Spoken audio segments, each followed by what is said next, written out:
Everyone, to our school board meeting, those of us in attendance in person and online.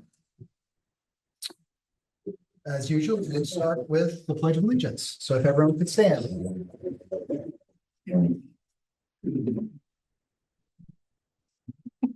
I pledge allegiance to the flag of the United States of America and to the republic for which it stands, one nation, under God, indivisible, with liberty and justice for all.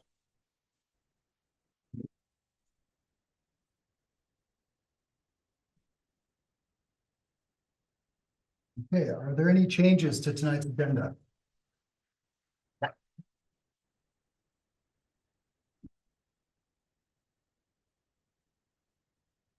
Hearing none, we'll move on to our first session of public comments.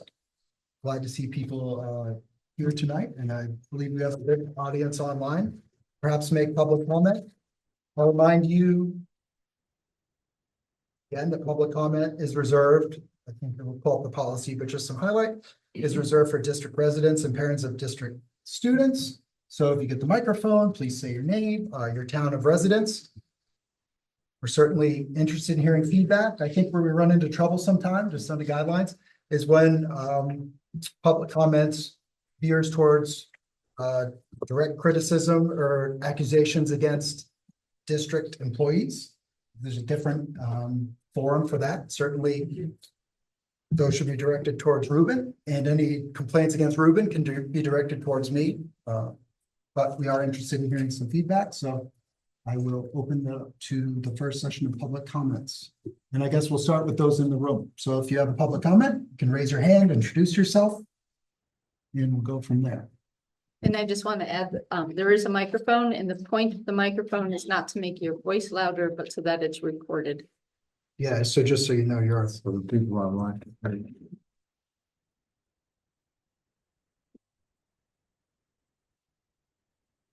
yeah, certainly if anyone is online, is the procedure to raise your hand? How is that how we do it? So raise your hand on the Zoom meeting, and we will open up the microphones and we're listening to your comments.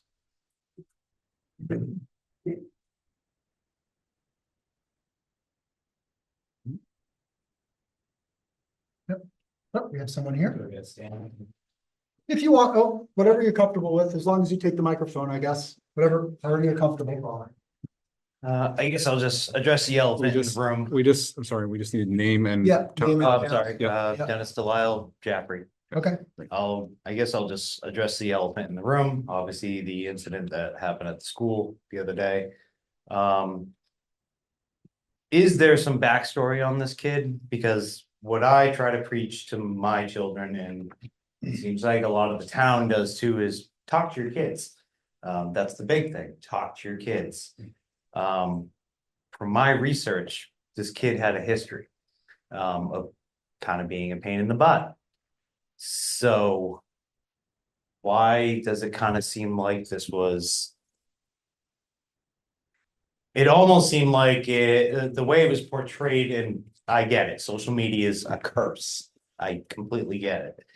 But it almost seemed like social media made it seem like this was a kid that just had a pocket knife. He had a teenage attitude, things went south. Teenagers have attitudes, I get it. I deal with my 15-year-olds all the time. But why, after the incident, and parents talk to their kids, it sounds like this kid was kind of a troublemaker. Now, I get it. He didn't commit a crime, per se. And I grew up in a time where having a pocket knife was a normal thing. But I feel like there's more to this incident that we're kind of being led on to believe. Is there more of a back history on this, or because when it all comes down to it, we want to protect our kids, and these school shootings that happen throughout the country, there's always two profiles. It's always the bullies that go a little too far, or the kids that have been pushed too far. If you understand what I'm saying. They may not have the best resources to reach out and get the help they need. But then again, we live in such a society where no one likes drama. No one likes to stand up. no one likes to say anything. So the kids that are getting into the trouble, they get a slap on the wrist, or the parents or the administrators don't want to stand up to the parents because maybe the parents. One of the officers had a quote from one of the recent events the town has. The apple doesn't fall far from the tree. So sometimes those kids, those bad kids, have bad upbringings. So just trying to get a little clarity. I'm sure a lot of the parents out there wanna know what the heck really happened.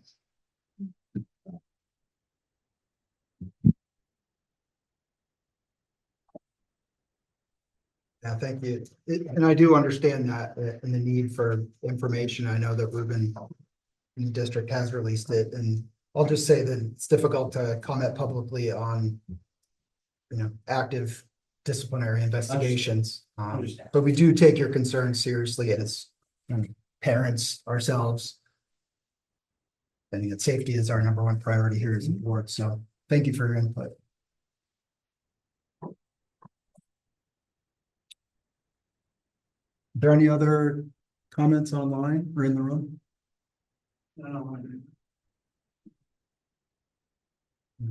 Well, oh, yes, over here, Mr. Conies.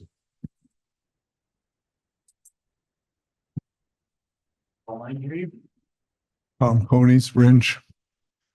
I just have a request of the board.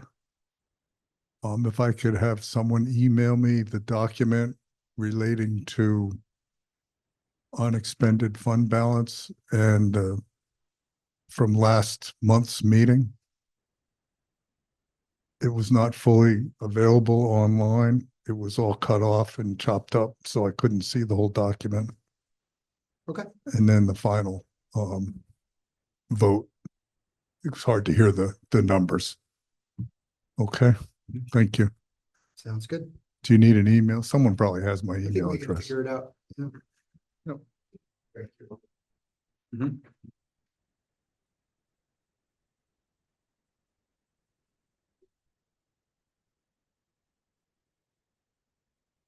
Any other public comment? If not online, I don't think there's any in the room. If not, we'll close that first session of public comments. As a reminder, we do have a second session towards the end of the meeting. And the next item on the agenda is the superintendent's report, so I'll hand it to Ruben.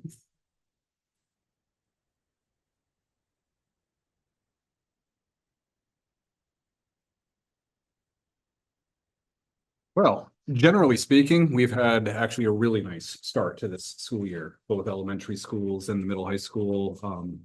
First few days, really from the 10 years that I've been here, this is maybe the smoothest start in many ways. This is an interesting year. We say we are still progressing in many ways, but also this is a year where we're with a kind of a vision to progress much further. We are going to spend a great deal of time planning. So really making sure that we're well planned for the next 2, 3, 4, 5 years to come, while continuing to innovate and move forward. The kindergartners, just a few kind of interesting bits of information is this is the first year, maybe ever, but certainly in my time here, that kindergarten has started on the first day that all the other kids in elementary school started. So that was neat. And that they will start the first day and they will end with the school as well. So they're more of a permanent kind of collective, all part of the community group. Our pre-K, now that we have universal access to pre-K for 4-year-olds in both towns, that really took the place of what kindergarten used to do, starting after Labor Day or starting a little bit later. And so they've had a good start as well. I was able to be over in Ringe Memorial School for a couple hours on Friday and some of that was to talk to the pre-K and where they had their planning time and just to see how things were going. So we have some new teachers over there and making sure that they're all situated and have everything that they need. Elementary school schedule, about a year and a half to 2 years ago, we had an elementary committee with parents, teachers, some administrators as well, to talk about what they'd like to see take place. What are the next steps in the elementary world, in a sense, both in Ringe and Jaffrey, that we'd like to see happen, and a lot of conversation around making sure that there was a lot more outdoor play or education, more focus on the environment itself, and learning in the environment outside, STEM, the arts, etc. We know that as a board, we've increased STEM. By doing so, we've made sure also to increase our time with our unified arts that's provided to our pre-K all the way through grade 5 learners. And last year we had lengthened the time at Jaffrey Grade School. This year we were able to lengthen that time over at Ringe Memorial School. I just spoke with the art teacher over at Ringe Memorial School, and she indicated that they just started today they should have been using the kiln for kindergarten clay projects, or at least this week that they'll be starting to do that. So that's very exciting, and just enhancing what our kids are getting, which is great. Buses seem to be going okay. We'll see. The last couple of years have been touchy, but I believe we have a good plan, reducing the number of buses that we're going to be expecting, rather than 12 and then having to say, oh, we're going to combine buses. We're starting off with that 10. They've had to rearrange routes a little bit. And then with those other bus routes that we would probably have had a very hard time getting during the actual end of school and beginning of school timeframe, we are looking to add late buses. So that's something our district has needed. Transportation is costly. This is a no further cost to the budget type of approach to helping support our kids get the transportation and resources that they need. We will, I'm 95% certain that we are going to start late buses on the 16th. I am waiting to hear. It will not be all the way through. As far as we had wanted. We wanted to have 2 late buses for Ringe and 2 late buses for Jaffrey. I think we'll be able to get 1 and 1 to start off with, and maybe a smaller one for Jaffrey and a larger one for Ringe. But our goal will still be to get to that 2 and 2 mark. September. The 16th of September, this Wednesday, I hope, as long as I have the locations of where these buses are going to stop, I hope to send out an email communication to all families, letting them know what this first step of the late bus will look like. I don't think it will be, again, the complete rollout, because we need to have the right driver. We need to have drivers. We'll put it that way. We need to have drivers. We have the buses. We need to have drivers. So I think we have a couple drivers right now. Once that goes well, we hope that a couple other will choose to do this also. We'll start off with the secondary, and then we'll also start talking about elementary late bus runs as well. That's a little more complicated, elementary is, especially if someone isn't there to pick up the kids from the location, then it becomes a difficult. So we have more conversation about that, but this is an exciting start to move forward and to provide supports to kids to be able to do more after school. Talking about after school, we are still very much going forward with the after school program at Jaffrey Grade School. It's taken a little bit of a stall from where we had significant momentum. Really, the only thing we need right now is the staffing. So I put an email out, I think over the weekend, to staff to see if anyone ever wants to have a second job, or they know other people from other schools or other people in general. I think we may be putting it out to the community. The pay is reasonable and the hours are friendly, and they're part-time roles for both a coordinator as well as just staff, after school staff. This is not through the school. It's in a partnership with the town of Jaffrey. The town of Jaffrey, they would be town of Jaffrey employees. The school's role would be to provide the in-kind donations of the facility, any other resources that we currently have within the school and currently have within our budget, that our after-school program would be able to serve more kids. And so we do have about 3 other really strong community partners that want to see this happen and are helping to fund this effort. And by funded, I mean, if there are going to be some individuals who aren't going to be able to pay the costs that we would have, which would be about $10 a day per individual. We'll have a sliding scale, but we still need to, recoup those costs. So through fundraising and support with the Rotary, there's another Jaffrey organization that has some funds that, and some volunteerism that they can help us with. And then, of course, the college, we are continuing to meet with them about how their volunteerism can help us out. Very excited to keep this ball rolling. It's something that's definitely needed in this town, and I think it will be very well received. We're still shooting for an aggressive timeframe of October 1st for that. That will be tough at this point, but we'll see. If we get a breakthrough with staffing, then we might be able to do that. I did touch base over the weekend with Franny Ashworth from the Monadnock Regional School District, who is the head of after-school program over there. I worked with her in the past, wrote some grants together for after-school programming. She has like almost nearly 400 kids underneath her watch. She was talking to me about the hundreds of lesson plans, all the resources that she would be willing to share with us once we get started. So I'm very excited about the networking that we're having with other locations too. And that superintendent, Jeremy, has been a really great person to talk to and to network as well. We've already started sharing professional development ideas with one another. And so it's nice to have another educational partner in the region that wants to figure out some efficiencies and maybe some cost savings down the road.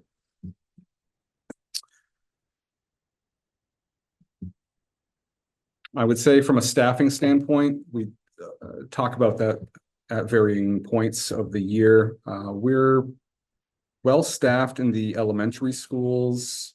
We could always use more substitutes. We do have a couple staffing matters here.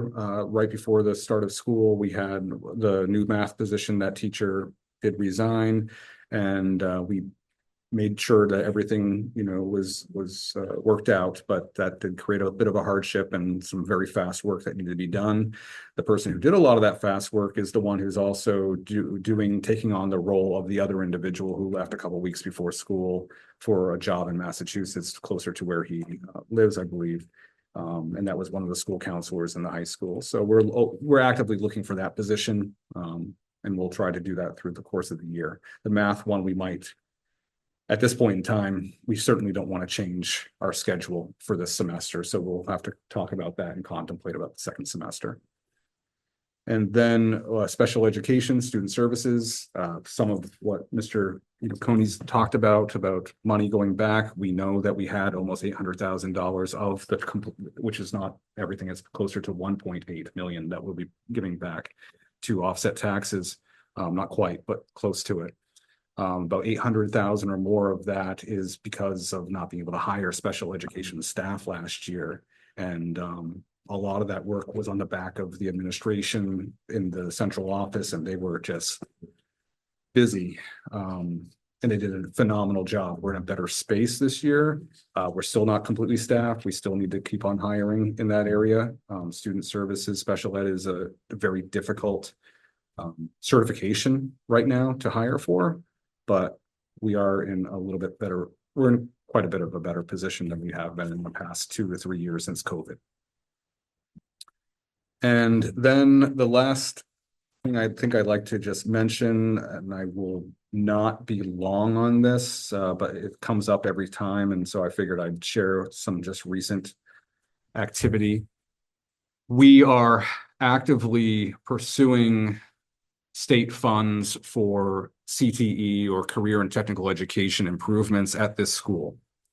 And so we're working with Barker Architects, and who subcontract with Ashley McGraw Architects as well, who we spend a lot of our time with the design. And these are some photos. I'm going to fast forward here to a couple that I think are clearer. So if we go over here to the far left, this was what the original shaded area was going to be. We were looking at 4 programs.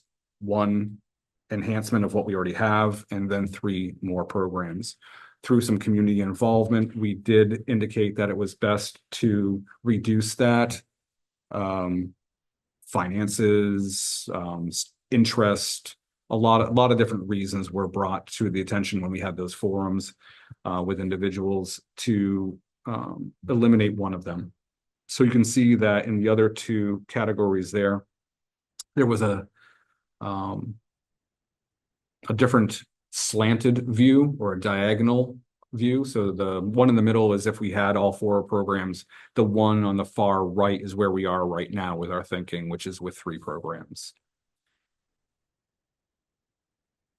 We look at this one right here, this green area right up here would be the plan for we'd be removing the existing facility for the construction trades or the building trades, and that would be going there. We would have more spaces for public safety and security right over here. And then the culinary arts would be right over here with an entrance that would also, and a space that would also be used for the community as well. This is a little bit of a closer view of one of those areas. I think this is the one that perhaps is more of interest, in that this one right here, where this is the culinary arts, you can see in the upper right-hand space where all those seats are, is more of a community space. They call it an incubator. It's going to be accessible to everything. Basically, if you look above in that white area, that's the courtyard area that's going to be out there. The hallway is that blue space. The 2 rooms, there's this demonstration kitchen right in the middle, and there's the dining and classroom area right underneath that incubator space, that kind of community space. And so both of those spaces, all those spaces will be able to open up almost fully so that you can have a much larger space. So if the community after hours wants to do either education or wants to have some sort of events, or they can be able to do that. If we want to do the same thing, we can do that as well. But basically, it's providing flexibility. We're looking for spaces that are more flexible to be able to provide more for both our kids as well as for the greater community at large. We could look at it more deeply, but that would be very time consuming. So I'll just leave it at that. We meet on Wednesdays, and we keep on having our conversations almost on a weekly basis. And I'll leave my report right then and there. We all know that we did have a lockdown last week on Thursday. We sent out the details that we could at the time through the internet, and they wrote a letter, and that got into the papers and so forth. So all of that information is factual. I think that what I could offer a little bit different than what perhaps I have been offered already is that this was not an ordinary pocket knife. And that when we were in contact with one another at the very early start of when the lockdown went into place, with the understanding that a backpack could not be searched or would not be searched, and an individual was not in the area, we had to assume that there could be more to it than and I say just the knife. Having someone who's volatile with any type of weapon is not okay, but certainly we had to assume, we can't assume that something is not there. That's more. And so we also locked down JGS. Jaffrey Grade School did an amazing job with their lockdown. Those teachers are to be commended. They did an amazing job here. And the police that came here were very professional, effective, efficient, and we always have things that we need to work on and reflect upon, and we will use that, both the first responders with us by themselves, and then also us by ourselves. but I'm very proud of how everyone reacted. And I think that while not something that we wanted to do, it was something that needed to be done given the circumstance, and I'm pleased with how the outcome up to this point.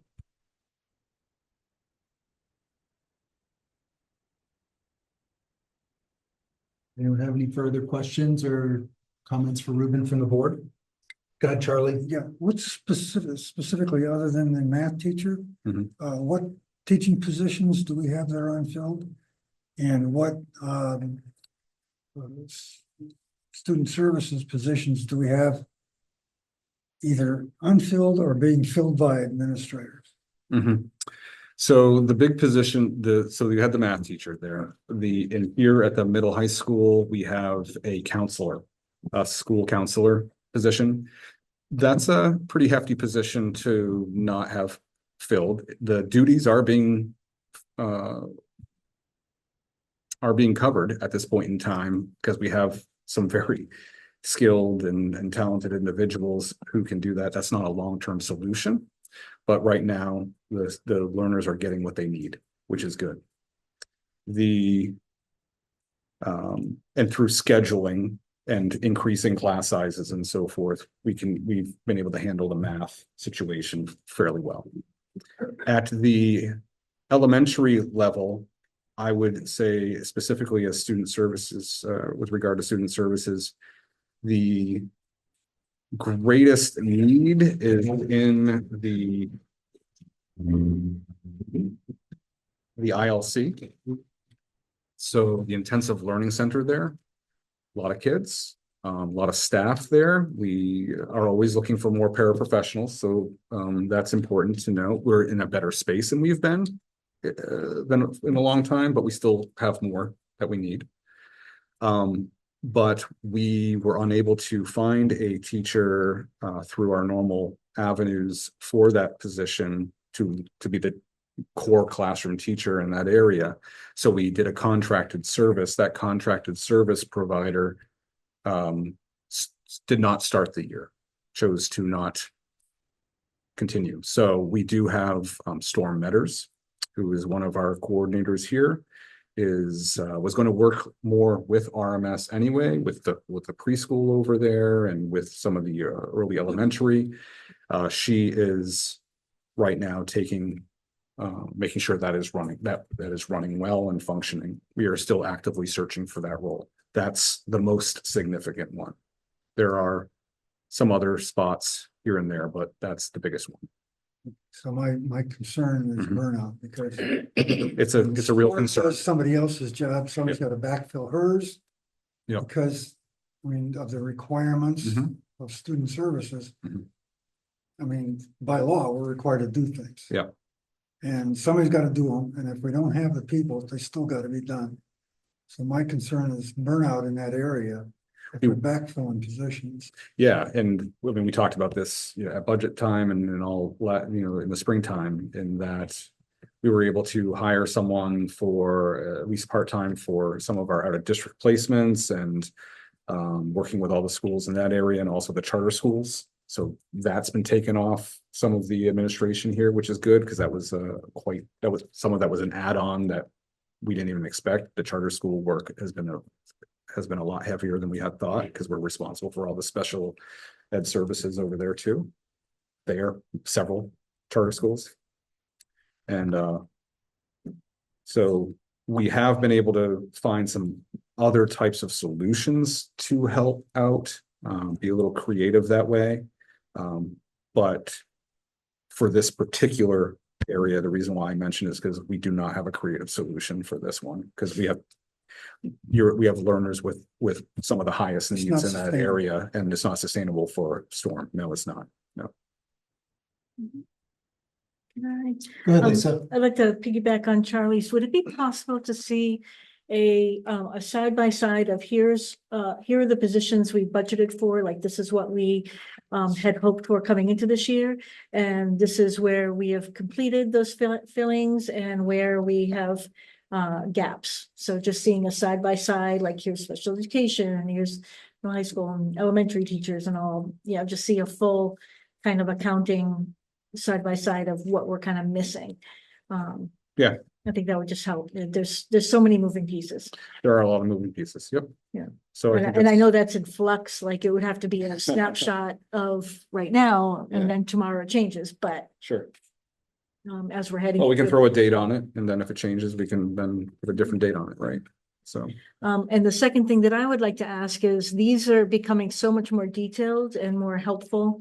I know that these are still in the, we really hope we get this money from the state phase. I get that. Yeah. But is it possible to start now putting this on the website of, here's our dream, here's what we're working toward?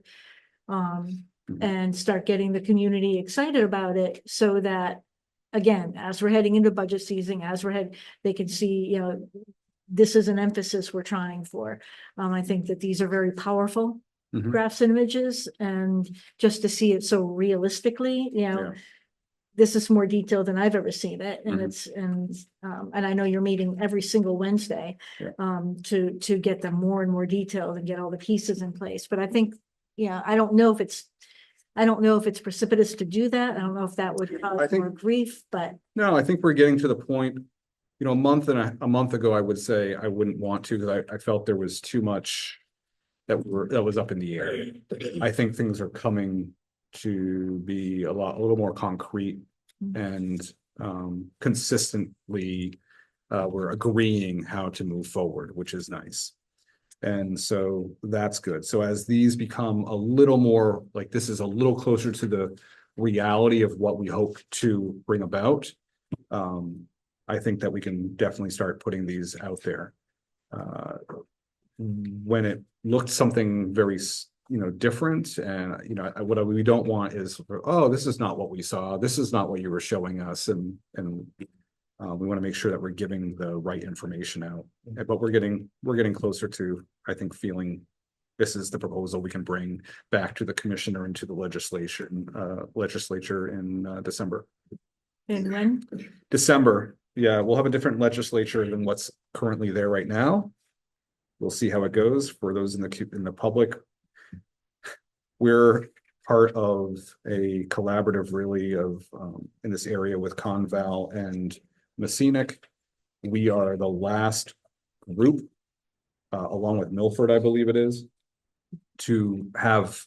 We're the last group in a 20-year cycle to be up for funding, up to 75% of building aid on this type of programming.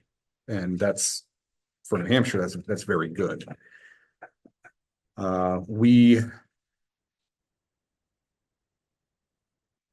We're up against funding from not only the other school programs that hope to be funded and to do new programming or revise their programming and their buildings and everything. But we do know that we're also in the next 2-year timeframe, we're in the same pool of money. We're going to be up against a men's prison. So it'll be interesting to see what the conversations are like, and which projects will be supported. Yeah, I think we have, I agree with Lisa and Ruben, and I think we have some good even visualizations in here. So that people can picture what it looks like. And this is as far, this is the small, well, it's been quite a large group of people have come together. But I think it's at that point now where we can expose it to everybody and maybe get even more feedback, right? So that really is like the whole district's plan. People see this. Because ultimately, just so people understand the process, let's assuming the best case scenario, and that passes through the legislature, and we get 75% of that funding, which would be great. The 25% will still be paid for by the district, right? So we'll obviously have a plan for that. It will need to pass voting in March. So the sooner more people understand that this will be a ballot item in March, the better. So they can start asking questions and we can start answering those concerns and start to educate them about the benefits and really the work that we've been doing for a year now on this, right? This isn't something new. A year or more. Yeah. Yeah, go ahead, John. I agree. Go ahead. Just, I just, would like to say, yeah, I think it's, I know that information has to be managed, you have to be thoughtful about how you put it out there, but it does seem like, time to start getting the conversation going. And one of the things I wanted to at least mention tonight and see how we can move forward is a similar discussion about our facilities planning.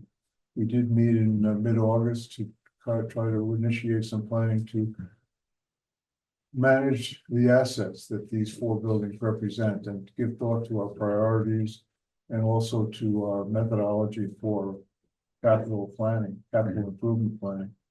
And we talked about September as when we tried to start that. We know that it's hard to bring these meetings and conversations together. I don't know if there's a way we can somehow combine these or. Yeah, I think we're gonna have to do that because this is obviously significant to the overarching facilities planning that we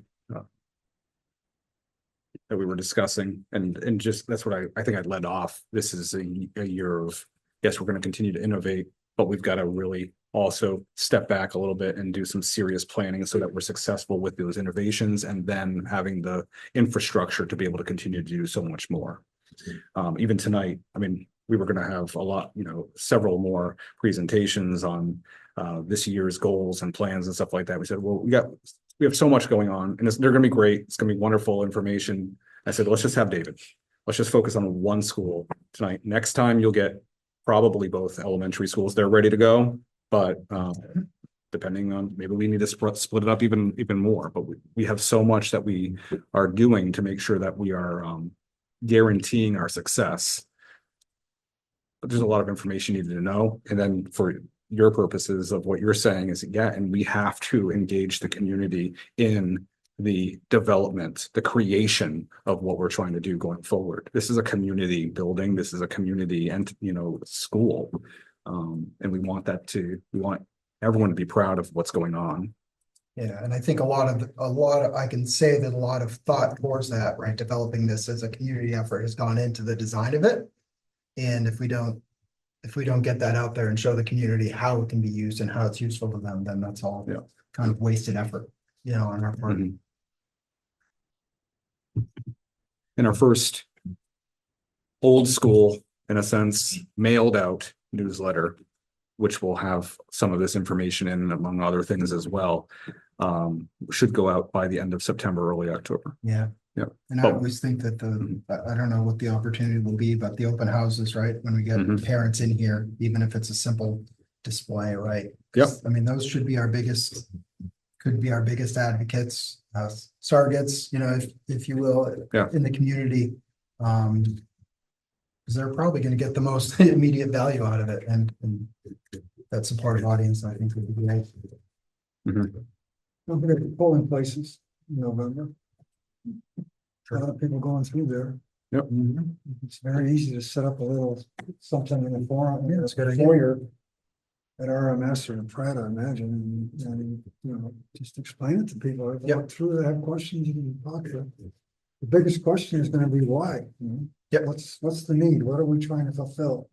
Because even if it's only 25% tax dollars, they're still gonna want to know. Yeah, absolutely. why. Which is my question. Do we we got a plan. We know we got a bunch of people working on committees, pull all this stuff together. But do we have any kind of timetable, any kind of, time frame where I can look at and say, hey, these are the time frame, these are the deadlines we got to meet in order to present to this community, that community, get out to these places, answer these questions. I don't know. I think some of that is actually going to be discussed this Wednesday at our meeting with Ashley McGraw. That was the next thing that was on our agenda, was to discuss the next round of, because they've been helping us with a lot of this as well, having community forums and stuff. So we know that September was a time, early October was a time to be able to get out there and continue our next formal efforts, but we'll get a time frame. Because it's going to be, in order to get on there in March, it's got to go to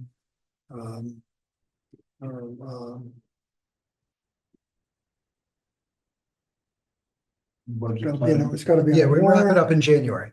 Yeah, it's got to be in a warrant, so it's got to be passed way back in January. We Yep. gotta have numbers, we gotta have Mhm. deadlines and all that good stuff. Yep. That's not far away. It is not far away. Any other questions or comments for Ruben on the superintendent's report? I guess I want to talk a little bit more about Thursday, and I'm struggling to put my so much thought into words, but so I was at I had the opportunity to be at a community event on Thursday and another one on Friday, and I took those opportunities to ask the kids that I saw, how you doing? And Thursday, it was a lot of tears and, you know, it was scary. That's what a lot of kids said. It was scary. Friday, I did not get my kids to school. One was planned to be off, college shopping. The other one, I could not get him out of the house. But I did have a chance to talk to other kids on Friday after being in the school. And it was very different. Whatever happened on Friday with the teachers who somehow overcame everything and they were here. That was amazing. And they helped the kids heal. There was an amazing show of community partners on Thursday, obviously, with the police from multiple towns responding. The kids reported that was amazing to see how quickly they were surrounded by caring adults. My words, but so I know that took place because of a lot of meetings from administration over time, meeting with police and first responders, figuring out how, if anything ever happened, how that would happen. And we're so lucky as a community that Thursday's incident was, although very serious, was not like what we read about in the news. And yet the response was there. Our children were safe. Our administration was amazing. And, you know, I came into the Pratt, picked up my kids and saw those teachers and the care in their eyes. And it was impressive. It was horrifying. It was impressive. I know since then, Ruben, you've had a chance to meet with police and you've had some debriefing meetings and we've learned how to, hopefully we never have to do this again, but if we did, what we could do better. And that is impressive as well. And now we're at a new week and I think the children are ready to learn and I feel like they feel supported. And I hope the parents feel supported too. It was a lot. But thank you. Because I know that's not when you went to school.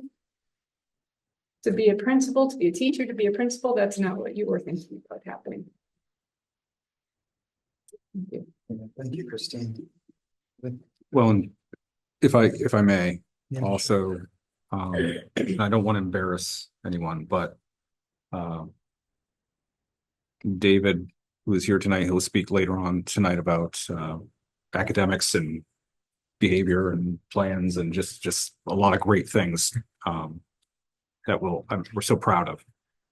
I was, as the superintendent of the school, so proud of how he managed the entire event. Kept me in communication.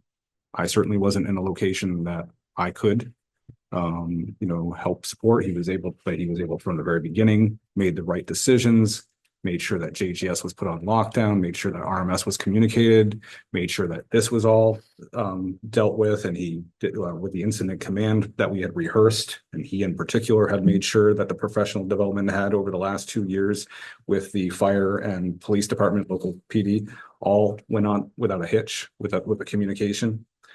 We communicated as soon as we were permitted to communicate. It is important that, we wait for our first responders, our police chiefs and our fire chiefs to be able to give us the information that we can provide that's accurate. And that was going to be also very helpful for them to be able to do their job while they're here, because obviously we want to keep safety first. But David was amazing.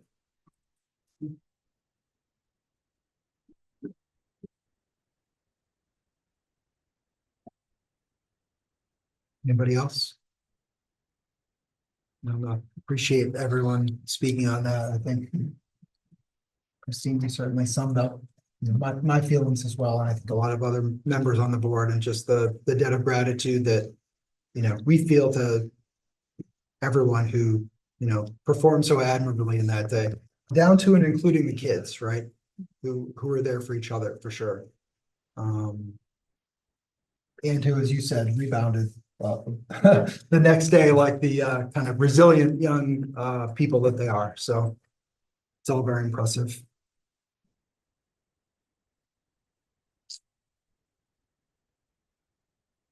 We have nothing else.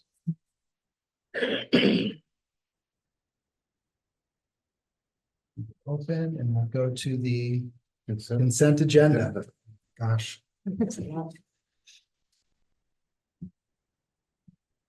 Much more boring matters here, I guess. But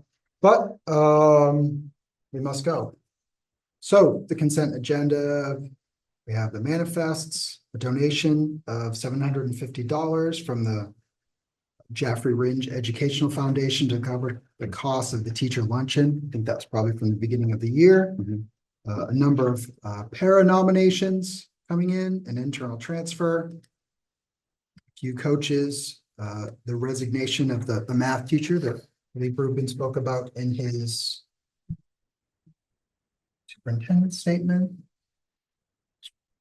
My second page got cut off. It's just the stipend list. Yeah, I think I had everything. Make a motion to accept the consent agenda. Second, Lisa, thank you, Charlie. Any discussion or questions on the consent agenda? If not, we'll move to a vote. All those in favor of approving the consent agenda, please indicate by saying aye. Aye. Aye. All those opposed? Abstentions? That passes by a vote of 7-0. And we'll move on to the approval of the August 5th, 2024 meeting minutes.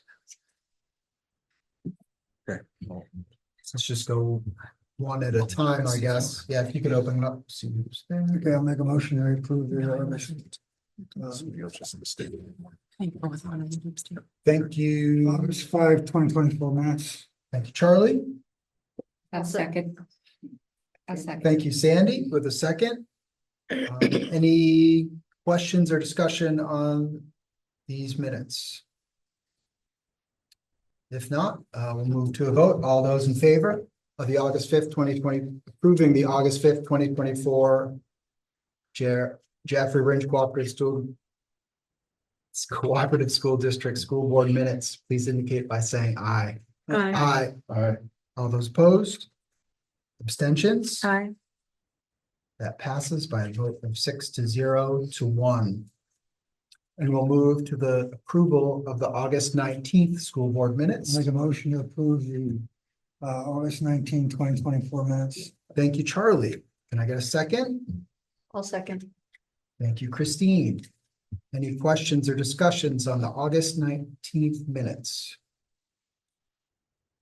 Okay, we'll move to a vote. All those in favor of approving the August 19th school board meeting minutes, please indicate by saying aye. Aye. Aye.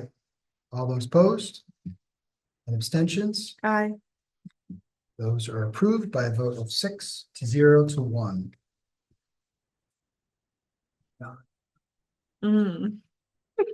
Up next, the request to waive facility fees.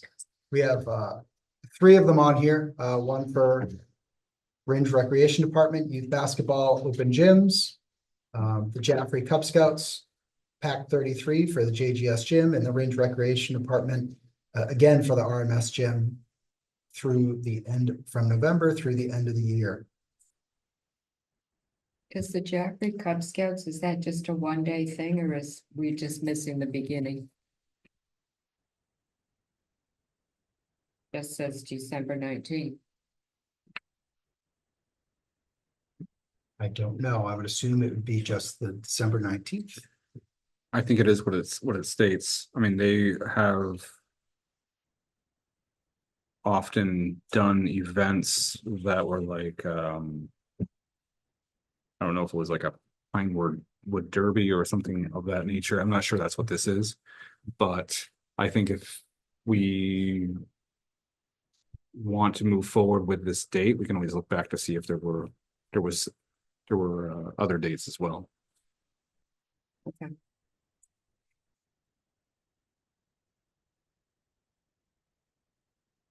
Somebody want to Yeah, make a December motion? 19th is a Thursday. Mhm. Interesting.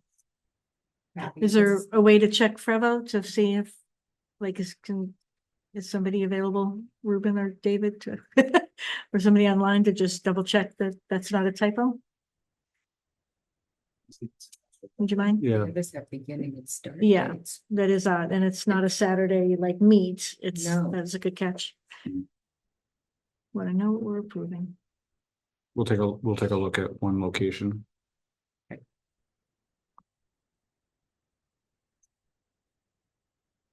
In the meantime, anyone have any questions on the other items? And I guess Ruben, I saw that you had drafted, we have some MOUs in process, so now ultimately that usually comes up during this point of the meeting. Yeah. I'll take Charlie, I'll steal Charlie's thunder and Mm. Yep, I so see that we you're working on those. have some initial ones drafted, send those. We'll have some dialogue over the next couple of weeks. I think the one in Jaffrey is going to be a little more involved eventually, due to possible after-school programming and so forth, but for now, we have that. The Cub Scouts wouldn't be part of that MOU, but for the Ringe Recreation Department, Town of Ringe, the voting, anything that we're doing like that, that would be part of those MOUs. And so for the community memorandum of understanding, basically, we have some policies around facility usage. The idea is that we want to be better players in a sense, partners with our towns. And so, but we do need to communicate as to what our boundaries are, how we're making sure things are clean, what payment or lack thereof is, what are our roles and responsibilities when we borrow or use each other's facilities and so forth.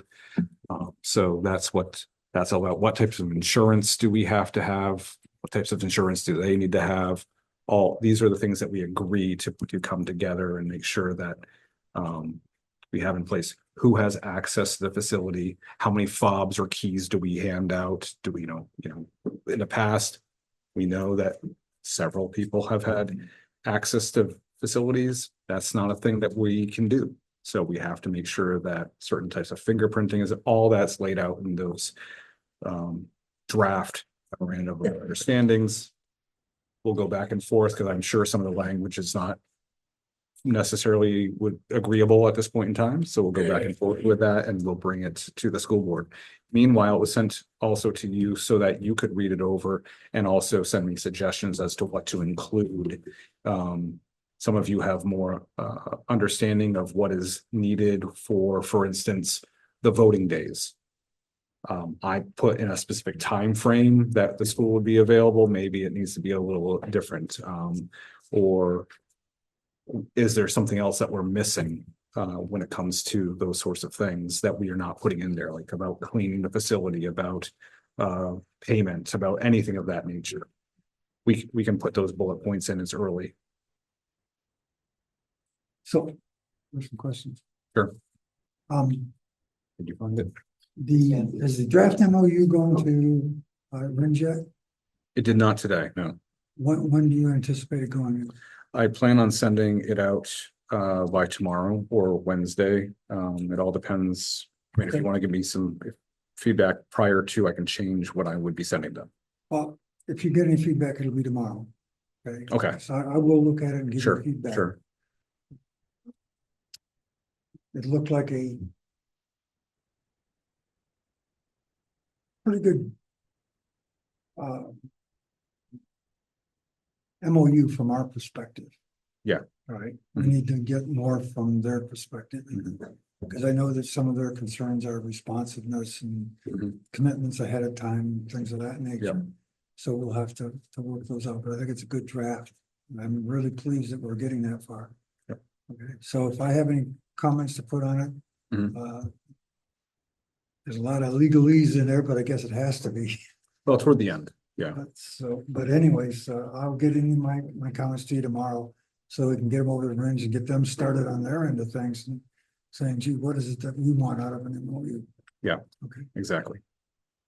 On the Jaffrey one, can you make a couple of corrections? Cause it says the agreements between, with the town of Ringe. And then under contacts, that says Ringe, John Frederick, town manager, it should be Jaffrey in both those places.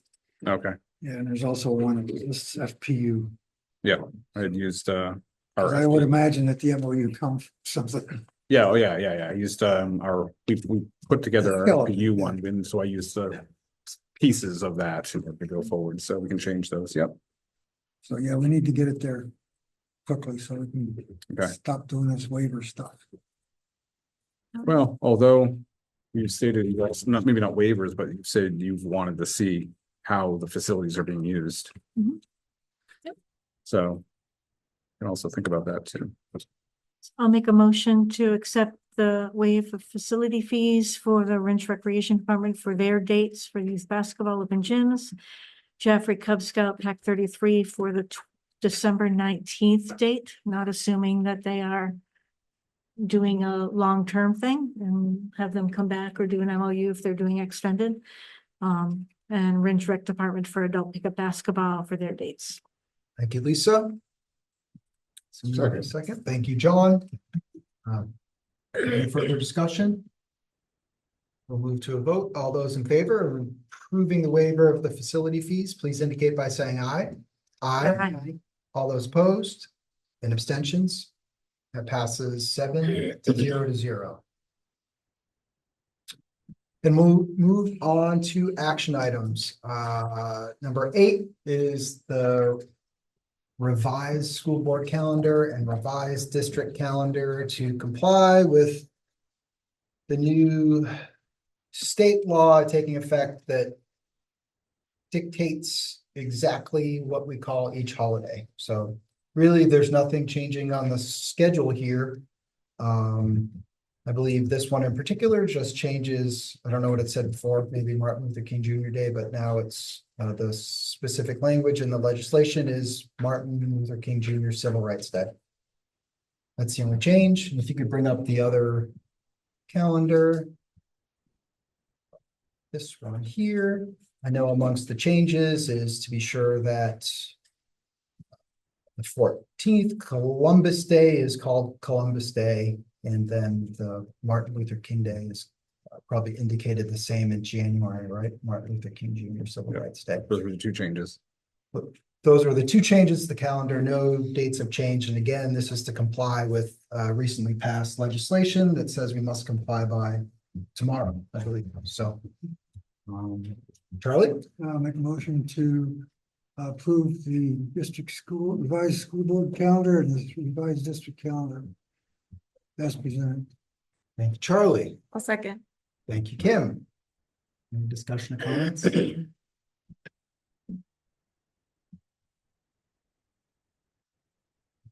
we'll move to a vote. All those in favor of approving the revised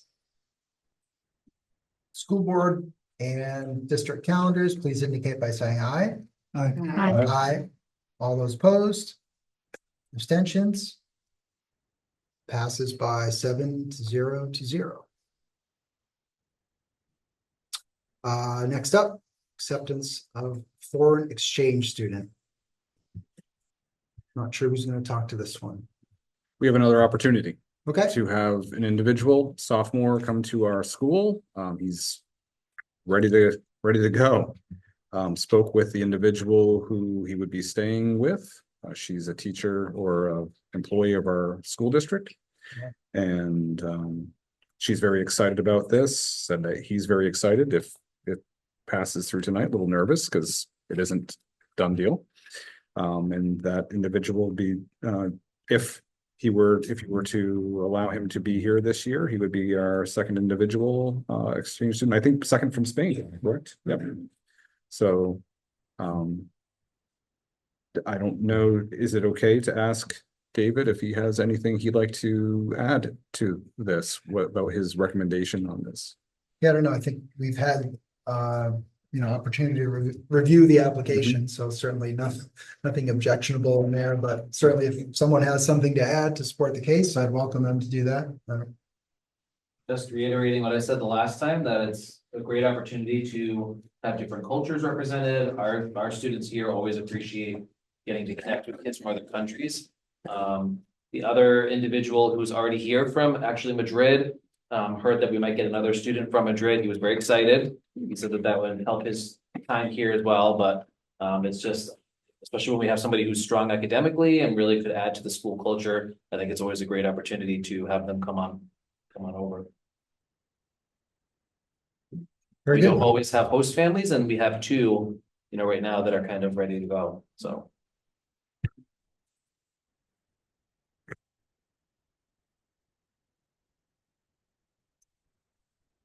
All right, would somebody like to make a motion on the acceptance of the foreign exchange student application? Yes, I'd like to make a motion that we accept this young man from the state of Madrid.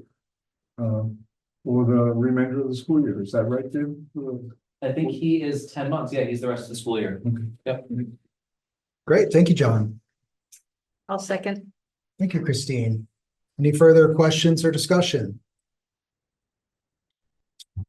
Okay, we'll move to a vote. All those in favor of the approval of the exchange student application, please indicate by saying aye. Aye. All those opposed? And abstentions? That passes 7-0. And the final action item is the approval of the employee handbook. So you can choose to approve it tonight, or we can do a first reading if you'd like to and approve it next time. That's perfectly fine. That's is a process that we typically do. I can say that I made the adjustments to this, changed the font, changed the page numbering. I think I got that all correct. The additions to this, because there were very minor changes around that we added underneath the section that had to do with FMLA. We added parental leave in the JREA contract, so that language is largely from the JREA contract. Also, because Title IX has some differences, we've approved a Title IX really package of policies as a school board recently. And one of them indicates that we needed to have a district Title IX coordinator and a district Title IX kind of a deputy coordinator. Now, we've had those for the schools already. Some of those I had to adjust because of people being in different locations, but overall, they're pretty much the same. But we have named a district coordinator, and this individual can oversee any of those schools or a lot of adult issues perhaps that may happen, which Title IX, it could be sexual harassment. It could also be discrimination based upon sex, gender, things of that nature. And so our human resource manager, Sarah Gravel, is going to be the individual for the district. Since the superintendent's actually named in the policy as someone who would be a backup, I have put myself as the deputy person who would go after that. The individual who oversees this doesn't necessarily do all the investigations, but they appoint the investigations. They make sure the investigations take place. They make sure the policies are followed. That's what those people are for. And they can also say, hey, school, Title IX coordinator, I'm going to turn this over to you. Let's meet and make sure that things are going the way that they need to. But it's an important position. It has to be named, and we named it. And the two of us will also go to some training that's being offered from our Primex in early October for Title IX and the changes that were in the laws. I do believe that there's some benefits to some of the changes. I know that in the past, because we have done investigations, that they have been cumbersome. I believe they can be a little speedier now that some of the barriers have been taken away, but those are the big ones.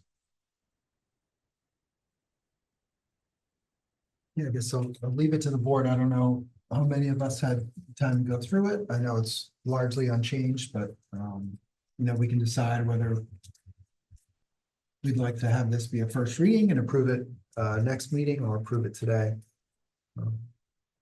I'm a bit indifferent right now. Go ahead, John. I would just chime in that I think we did have enough time.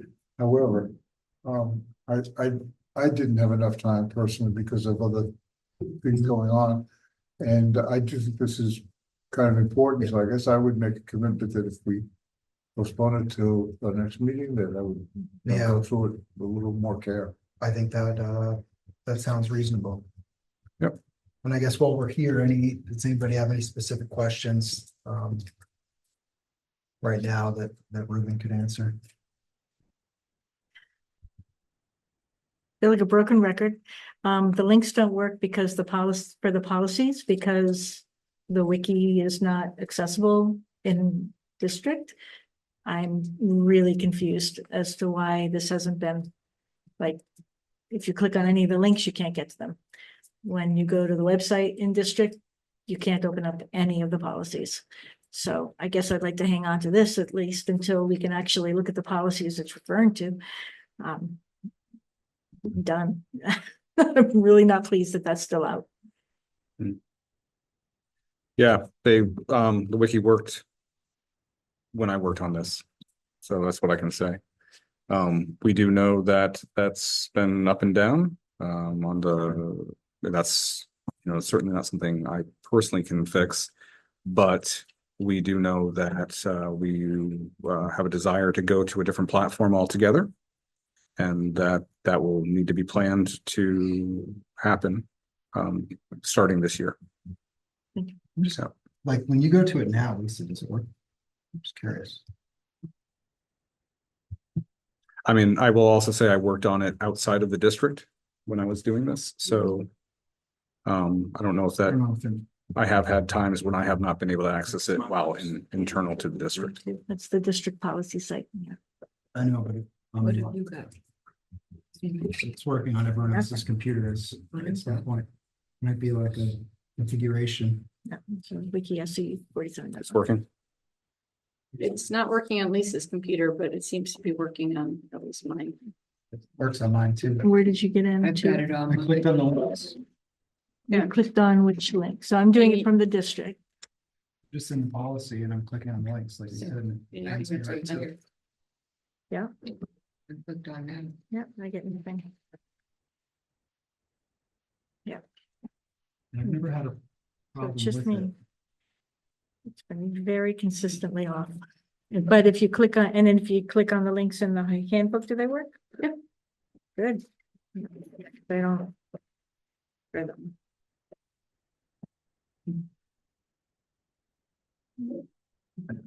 I get nothing.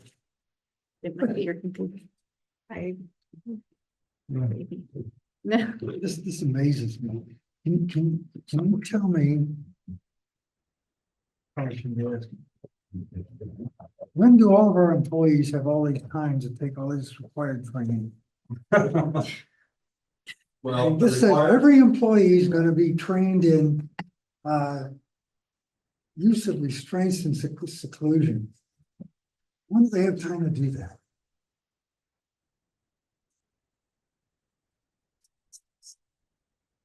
Okay. I think we should ask Dave. That's a great question. Are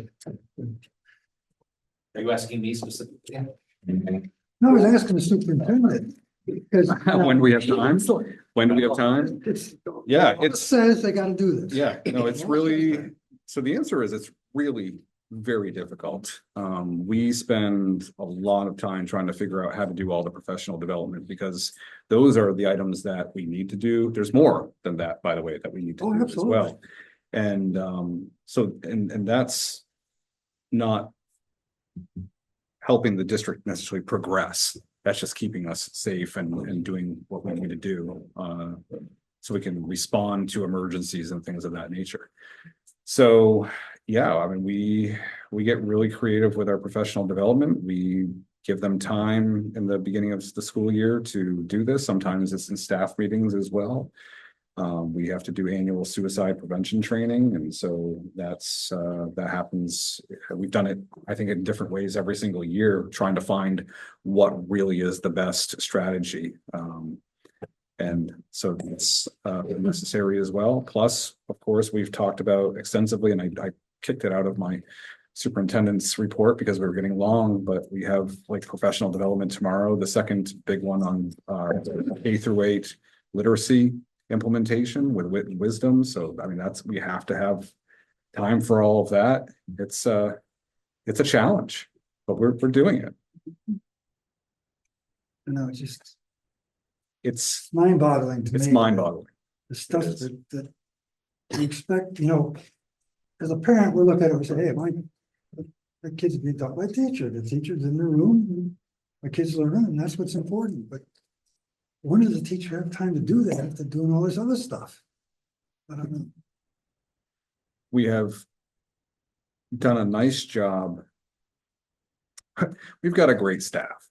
I know. We do. We have a I great know we staff. do, We've but- got a great administration, and we've got great schedules right now. And we do have, in those schedules, we do have common planning time and common professional learning community time. And that's a form of professional development as well. And I think that's helped us. In years past, that hasn't always been the case. Here, we've been a little bit better off over the last few years. That's why we've progressed so quickly here. But elementary schools are. So I hope they're spending good that, spot, yeah. that time in collaboration. Yeah. Working on how they're going to,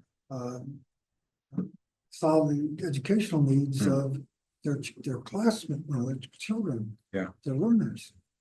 And David's presentation tonight is going to be a preview of some of what you'll see in the elementary. The cohesiveness between the schools is going to be very clear as you listen to all of them. But you'll get a highlight tonight. All right, so I think for now, we'll move on from the approval of the staff handbook. Put that on the agenda for next time, unless Charlie, do you have any All further right. questions or anything? Did you? You're okay with that? Fine. Very valid questions, though. I mean, it's And go very to tough. the policy DFA annual review.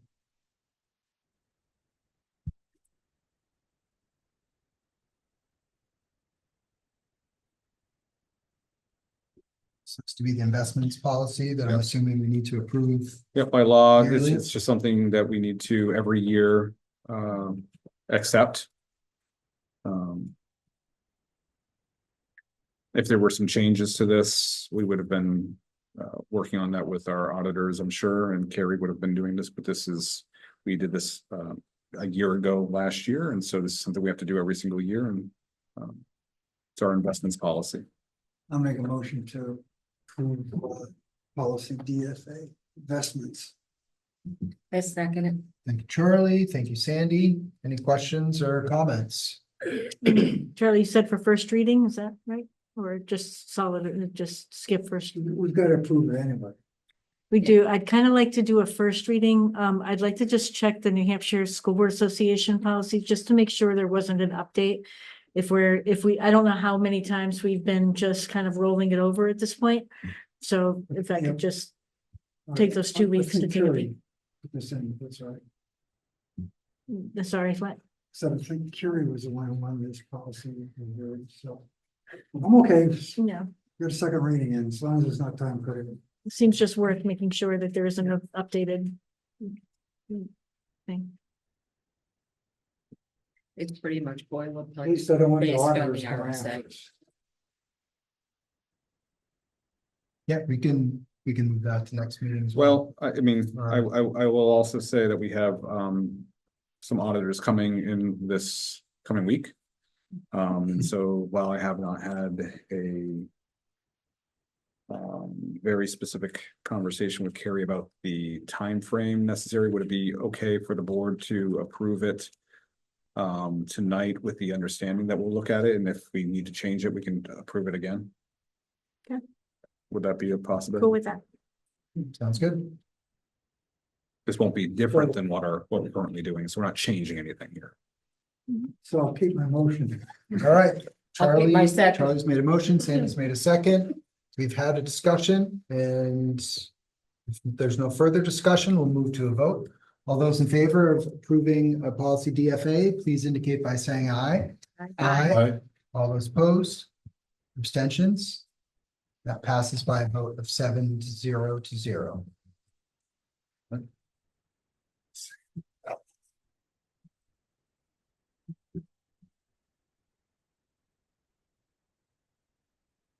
Board committee updates.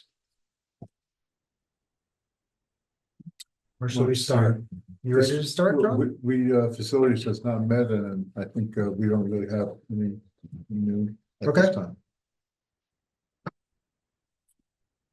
Education meets Thursday, the 12th. I think I missed the last one.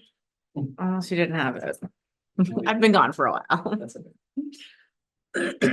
Finance committee has not met since. Okay, communications hasn't met since the last meeting. I need to schedule that. Christine or Lisa?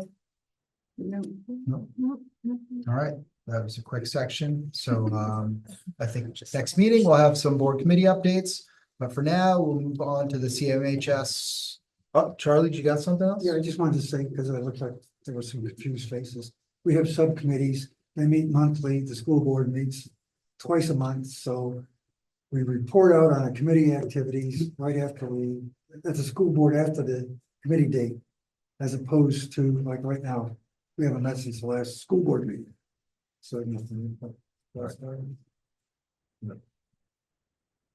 So the discussion items led by the CMHS planning goals.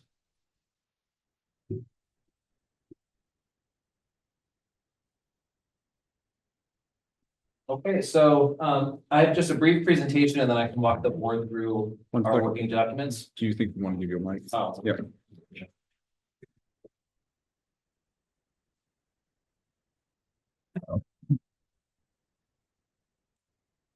Okay, so I have a brief presentation and then I'll walk the board through the documents that accompany it.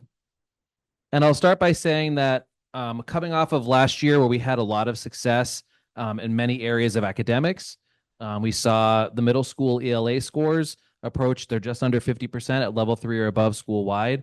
And considering that, 6-7 years ago, we were at 35% or so, and that was even pre-COVID. The work that the middle school teachers are doing on literacy has really been paying off. And this year we're kickstarting that even more with Wit and Wisdom, which is exciting. So continue off of that success.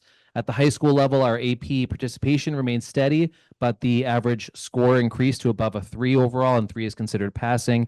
And we had about 60% of our learners who took exams last year passed at that level 3 or above. Compared to prior years, there's a nice graphic that we shared at the education committee showing us a large dip off prior to even COVID, and then we've rebounded and are kind of climbed back above that, including on AP Calculus, which is a very difficult topic. We had a average score above a 3 this past year. And just across the board, the level of rigor in the classroom centered around retrieval skills last year, we saw that paying off in the average writing scores and things like that pretty much across the school. So just even on the academic side, we had a lot of growth last year to continue growing off of. But of course, last year we also had a very successful year with our NEASC accreditation. I got the report a couple of weeks ago. It's a really good report with really clear goals that are already aligning with some of the work that we want to be doing. And then, of course, across the participation in co-curriculars and things like that, pretty much by every metric, with the exception of truancy numbers and some of the categories of behavior that we experienced last year, we had a really good year to grow off of. So that's part of the data in this planning process that was reviewed initially. Where did we have success over the last few years, but in particular to grow off of last year? What are some of the data points that we want to focus on going forward? So that was the initial point of planning for this current school year. We collected feedback from staff, both in terms of their own individual goals. I get to see all of their professional development goals, and that informs a lot of what I see as patterns that we can then incorporate into school-wide focus areas, as well as the work we did on NEASC. Our staff, again, worked in committees, gave really clear indications of where they collectively felt a focus was needed, so that heavily informs this process. Over the summer, the admin, and using those first 2 areas, drafted some initial ideas for vision and goals to focus on this current school year. And then our team leaders over the summer met and refined that even a little further. And then during our staff onboarding days, the staff did a process of both reviewing and giving input into the vision that we're looking for this school year to measure success, as well as the specific goal areas going forward. So I've gotten to the point, and what's being presented to the board tonight is like a second draft. The last step is having the staff make one final pass to make sure the goals feel like things that are both rigorous but also attainable in this school year. So in looking at the plans that our school has put forward for this year, is probably the most planned year that I've ever seen in our school. We have the vision and goals, which again was the previous slide, how we came to those areas. Those in turn informed a really robust and clear curriculum review process. And this year we're coming into the year knowing which content areas are getting reviewed, and we have a 4-phase process that both reviews the learning goals as well as the best practices for instruction and make sure that we're consistently aligning 6 through 12 as we embark on this process. We revised our school testing plan to better accomplish the data needs that our teachers are identifying to help them support learners. And then the last kind of core component of that is building a more robust and continuing to move forward with a more robust professional learning community system that looks at data consistently and how we can support learners in improvement, and a response to instruction or intervention model that is supported by that data. So this year, the vision indicators, we defined this as looking back from June, how will we know we've had a successful year? And the staff sort of settled on 4 areas. The first was really looking at partnerships and continuing to grow the community interactions with our school and making sure that compared to this prior school year, 23-24, that we can have a measurable increase in what those partnerships look like this year. The second piece was improving the engagement of our stakeholders, which we identified as school staff, learners, parents and guardians, and community members across all of the different things we do as a school. So if the first one was about the formal partnerships, the second one was about increasing the amount of people who come into our building and experience the learning that takes place and support the things that the school and learners want to do. The third vision indicator was continuing to see consistent growth in the proficiency results at each grade level. Even if the collective school growth doesn't grow by a certain percentage, making sure that each grade level has growth over the previous year. And then lastly, increasing the ownership feeling that learners have over their own education. And we would measure and demonstrate that by increased participation in the classroom, improved attendance for some of our learners who maybe have struggled to be consistently in the building, and then a measurable decrease in time that learners have to spend away from class for various reasons, especially for disruptive behaviors. So we as a staff felt like if we're looking back from June and these 4 things have been checked off, that will be a sign of a highly successful year for us.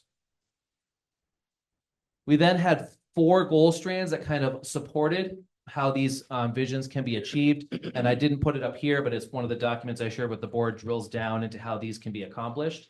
But the goal outcomes we're looking at, the first one focuses on that literacy, skill, and instruction. And the goal is that teachers, by the conclusion of this year, will be utilizing common instructional practices across our building, which includes common language for things like how we speak about writing, how we speak about evidence, how we speak about different types of reading and retrieval skills, and that will support engagement in high expectations and literacy across the building.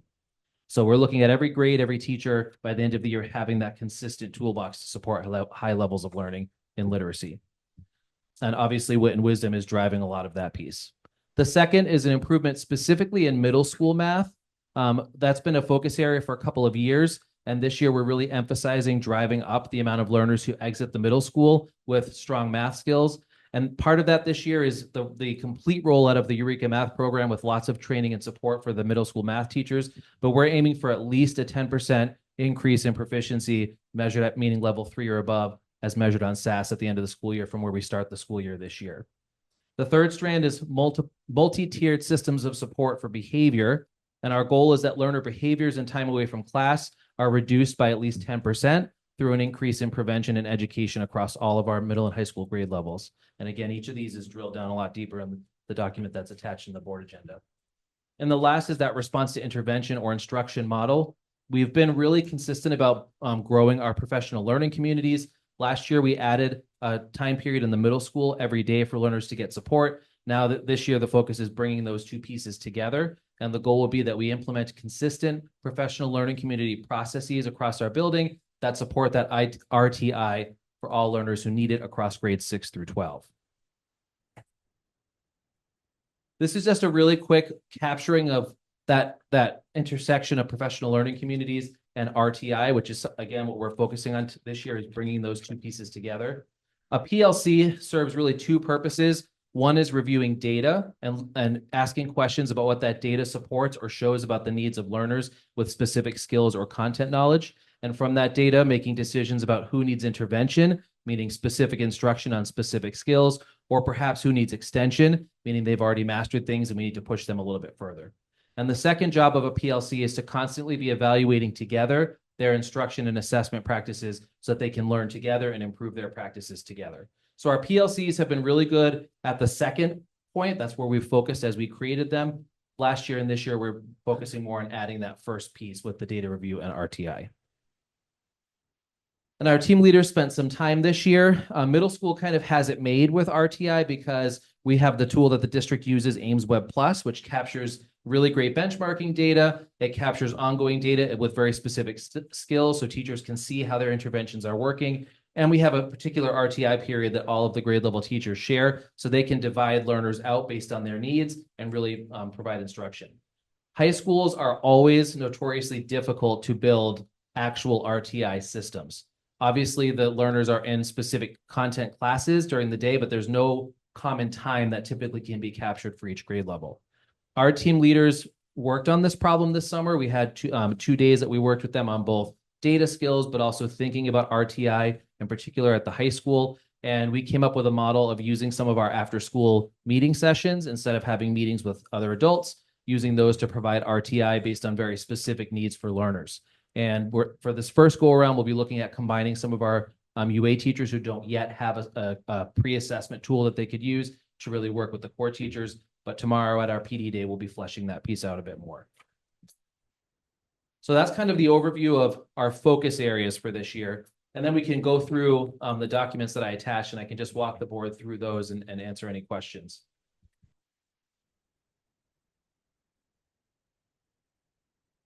And just for clarification, so when you have the after school for the high school, a late bus would be correct. Absolutely critical for that. And that's one of the factors that provided the team leaders the sense that that could work for them this year.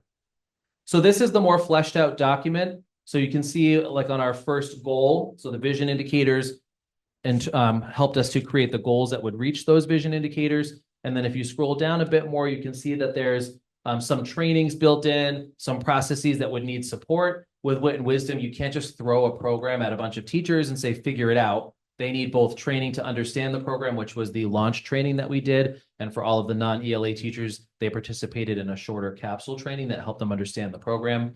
And then tomorrow, all of our ELA teachers are going to module learning study, and it's how they can, or module study learning. It's how they can basically use protocols to plan each module and be really set on implementing it into their classrooms. And another critical piece of that is going to be to provide our ELA teachers once a quarter, a day out of the classroom to go through the next module and really be ready to read the anchor texts, make sure that they're ready to go with the instructional lessons, that they have subplans and assessments pulled together. It's a very complicated program to implement, which is why it can then yield such great results on the other end. But we have to make sure our teachers have the time to do this well, and we're not just throwing them to the wolves. We've been working on common literacy language already this year. We've sent almost all of our staff to either a Keys to Literacy content writing class in the past couple of years, or to an Empowering Writers content writing class. And that combined with Keys to Literacy helped to create a really good, Wisdom, helped to create a really good toolkit that we started the year off sharing with staff and talking through to try to get people using the same acronyms for writing, the same rubrics for writing, and things like that. And that was work that will continue this school year. We're going to be really emphasizing peer observation across all K through 12. I've spoken with Deanna and Nikki, and we're all kind of in agreement that having elementary teachers coming up to see Wit and Wisdom in practice in the middle school is going to be really important. Having high school teachers going to the middle and elementary schools and seeing the quality of instruction and learning happening so they can better prepare themselves for receiving those learners in high school. And of course, having middle school teachers going in both directions will be really important to make sure we have consistency K through 12 and the right expectations at the right grade level. And looking at getting into teacher teams more often this year to help support the work that they're doing as well. And the last piece was making sure that RTI was really clear. So this is a lot of steps that we're proposing to do with this goal, but we've tried to flesh out what can really help achieve that. With math, again, Eureka Math's a really critical part of the middle school this year, making sure that it aligns with what's happening with Zern, which they use the same kind of core area, and then making sure the teachers have time to plan and implement those modules will be really important. Last year, our high school PLC of math teachers did a really nice job. They identified some weakness in the ninth graders, saw the data coming in for the eighth graders, and had actually gone down and provided some RTI to the eighth graders. That collaboration this year will be really important. And then again, some peer observation 6 through 12 to support alignment with math. MTSSB starts with really looking through the data. We had the youth risky behavior survey data that came this year, as it does every year, gave some really good key areas that counseling is using to adjust their classroom guidance. The biggest areas that we had to add a little bit more to were not hugely surprising, but the data supports them. Peer conflict is really a concern for learners, as measured on the YRBS. We saw a lot of relationship violence concerns that kids were expressing, which is an area that will provide some more support, and then some drug areas that are new to us that are starting to come through on this YRBS that we're looking at providing support. So one area was making sure that we use that initial data point to tailor classroom guidance for this year. The admin team has focused on an internal behavior toolkit to more consistently provide intervention and be proactive wherever possible versus reactive. And of course, if we can avoid suspending an individual, we will do so. There are some things that are non-negotiables for being out of school suspension, but there are others that we can be more flexible if we have the right tools to keep people focused on learning. So part of this year is looking at that toolkit. This year we've always had the Access program at the high school, which provides regulation, anchoring, and some alternative space for learner behavior needs. We kind of modeled for the middle school this year, a regulation space that's similar to the Owl's Nest at JGS. So this year we repurposed a position to fill that role. We were fortunate to hire a wonderful teacher, and she's done a nice job sorting out the consistent approach for regulation needs and helping to avoid behavior in a proactive way, especially at the middle school, which was really important coming out of the last year or so of needs there. We've done a lot of PD already with those staff, and those individuals are providing PD to the rest of the teachers over the course of the year. The high school's tier 2 support team is redeveloping a little bit to push in. That's the team that when behaviors start to increase, they kind of intervene and try to come up with a plan early. And then lots of pieces on classroom guidance and behavioral safety planning when things come up to try to head off other areas of concern. So these would be the steps that we would take to address these goals. And then RTI, you can look at implementation of AIMSweb Plus, coming up with the structures, making sure that our teams at both the middle and high school level have the time and support they need. I won't read all of those, but there's quite a few steps that we're proposing there as well. We also have come up with an outline to help support RTI.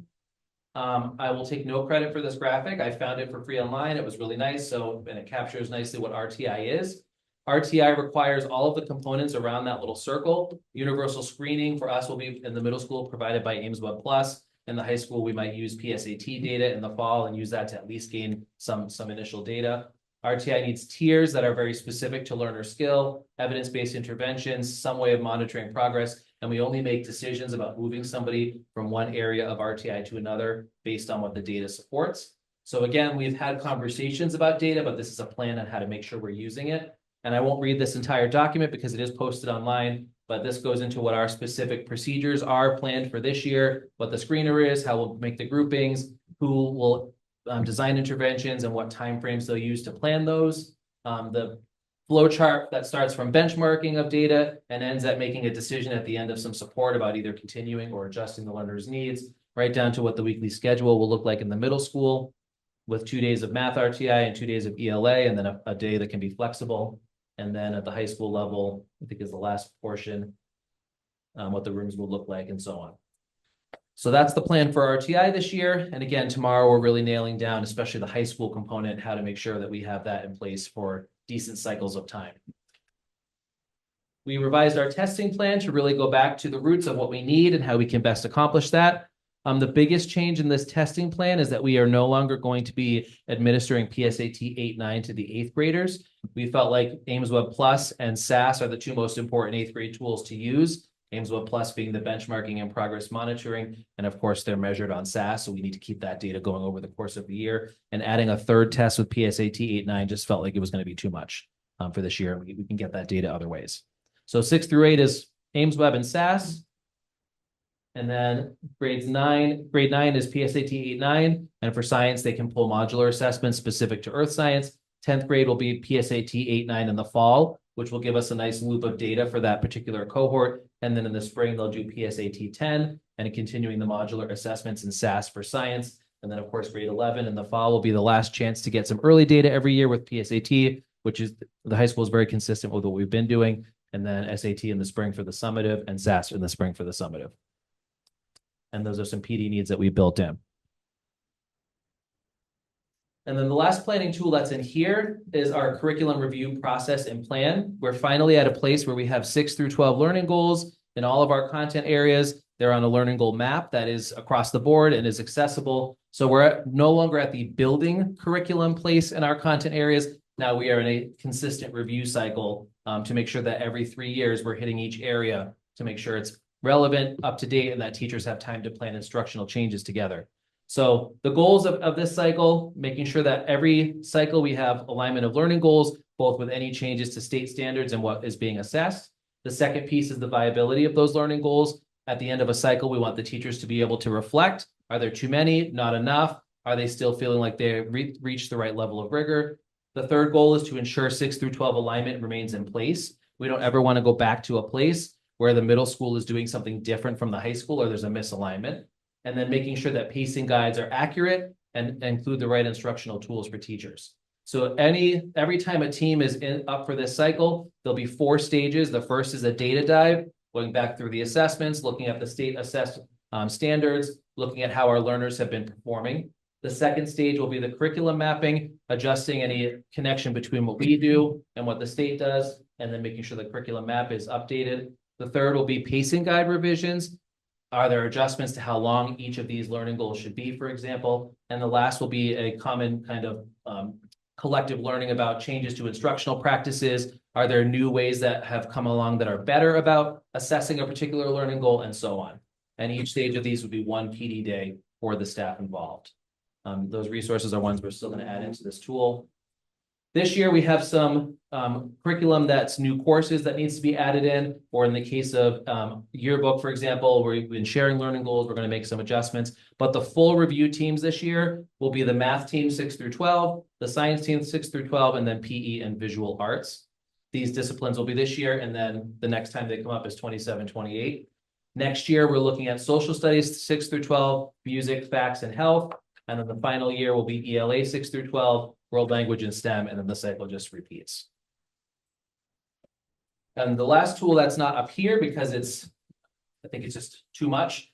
We actually have a PD plan for the entire year that includes all the individual PD, staff meeting PD, curriculum review cycle. There's about 120 items on there. Every person doesn't do every one of them, but we really took what we're doing for our goals, our TI, staff needs, and distilled it out so we can make sure that we're planning sub coverage and resources internally to the best needs of staff. So that tool is about 75% done. We're still adding some of the final dates, and of course things come up that we need to add more training in as well. But the goal this year was to be planned out for the year so that we can focus during the year just on implementation and adjustment and feeling like we're ready to go. So that's what I got. Thank you, David.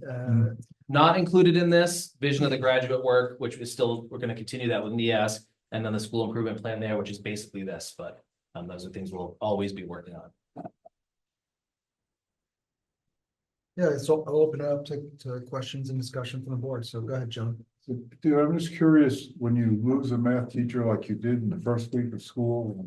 Before the first week of school. Right, but your teachers were already back, I assume. Yep. And how do you fill a gap like that? What do you do? Well, the good thing is that the math team is very flexible in our school. We have a really amazing trio of teachers, and we were able to meet with them, decide for this year what we could not run based on numbers and maybe run next year. Some of the classes we had to bulk the numbers back up to where we were trying to avoid being, but for the most part, just by adjusting and not running some of the new things that we were hoping to run this year, we were able to make it work. It's definitely not the whole point of adding that math position back in was to be able to continue to grow our math offerings based on what learners need and to drive down the class sizes, especially in geometry and algebra. Unfortunately, that's not something we were able to do this year because of this adjustment. And calculus is still covered? Yep. Yep.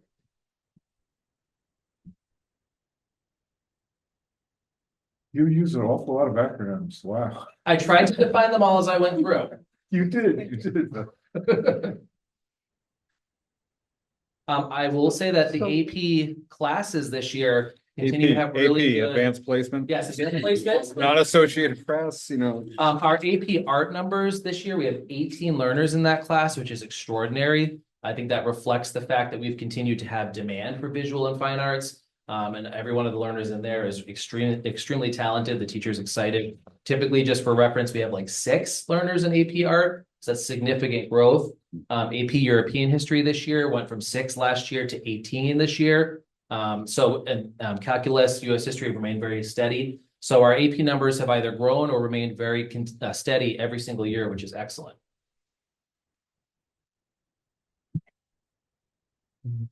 Questions? Go ahead, Charlie. If you have something. I've been impressed with what Dave's been doing for quite a while now.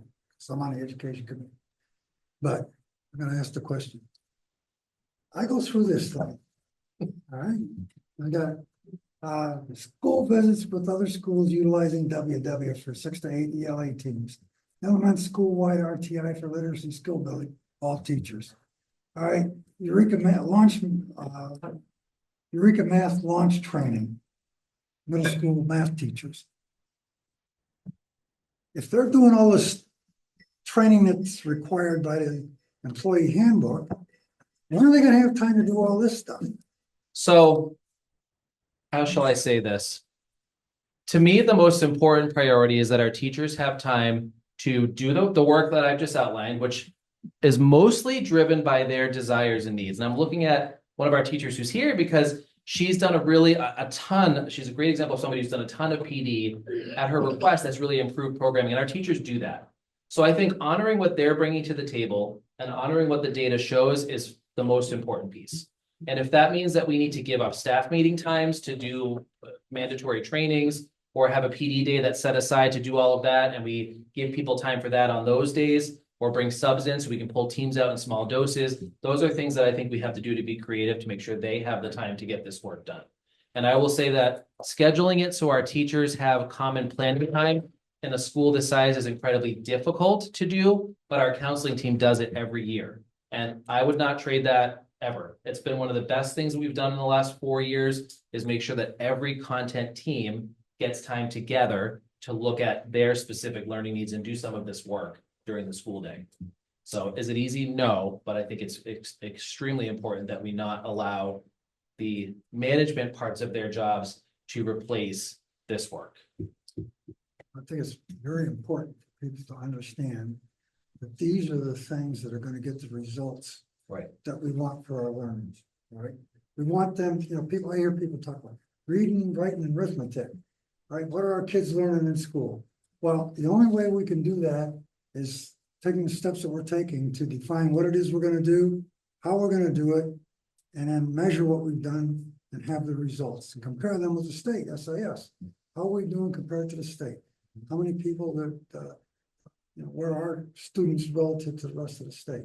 Hopefully they're progressing. And we can't do that unless teachers spend time doing this. And we just got to have enough time to be able to do it. We just can't keep getting state mandates is my message. The state says, oh, it's easy, just train all teachers on this policy or that policy. Well, that's easier said than done. Sorry, zip them up. I had a question, David, from one of the goals earlier on. We started with, we talk about, and we do talk a lot about community partnerships here and we see examples of it right at the school board level. We're talking about the after school program and, the various programs with FPU. I was wondering if you or the staff had any specific ideas on when it comes to like parents and community members, right? I think there are certainly some parents and community members that choose to engage, with the school and know what the school's about. But I think there's still a large, population that sends their kids here and chooses not to engage any further than that, right? And absolutely their choice to do that. But I agree that it would be a positive thing for the school and for the families if they did. Are there any specific ideas, around, I guess, engaging with that population? Yeah. I mean, some of the stuff that we started doing in reduced measure last year, we're gonna try to increase this year. So one of the examples is that our teachers and the visual arts team and the STEM team in particular worked last year to create a brand new family night. That was the night of the arts and STEM, which brought a whole new cohort of people into the building. We had, I would estimate, it's just a pure estimation, 100 people on this very first time of doing this event who came in, saw their children's artwork, were around the building, saw some STEM projects, went upstairs and 3D printed things with their kids, and then went down to a concert, and the concert was probably 300 people who came in that aren't necessarily people we would have captured doing more traditional events. And this year, the STEM team has already talked with the world language team about combining like a world language cultural festival that they did a very small example of last year, but combining that with the STEM and Night of the Arts and really continuing to pull families in specifically to see the work that their kids are doing in school. So continuing to grow things like that, I think, is one avenue. Most families, when their child is specifically doing something at school, want to come in and see that and be a part of it. And that's a good opportunity to just get them in here, interacting with staff, seeing around the building. That this helps quash weird rumors like that I sometimes get phone calls about, like that we don't have any American flags in the building. Just having people coming in and seeing the space helps with that. But the more things we do like that are teacher driven, centered around children's learning, the more we get people in. The other piece that I started really slowly piloting last year, and I just let people know this week I'm going to start doing consistently, is robocalling every Sunday night to outline opportunities to come in, events that are happening, big shifts or things that are happening in the school.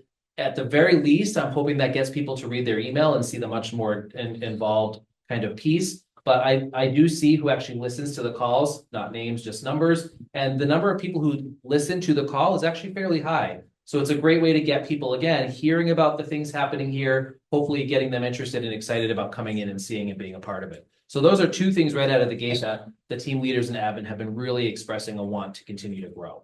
Beyond that, I think we have to just continue to offer forums and opportunities that people feel are important and relevant to them, which is much easier said than done. Yeah.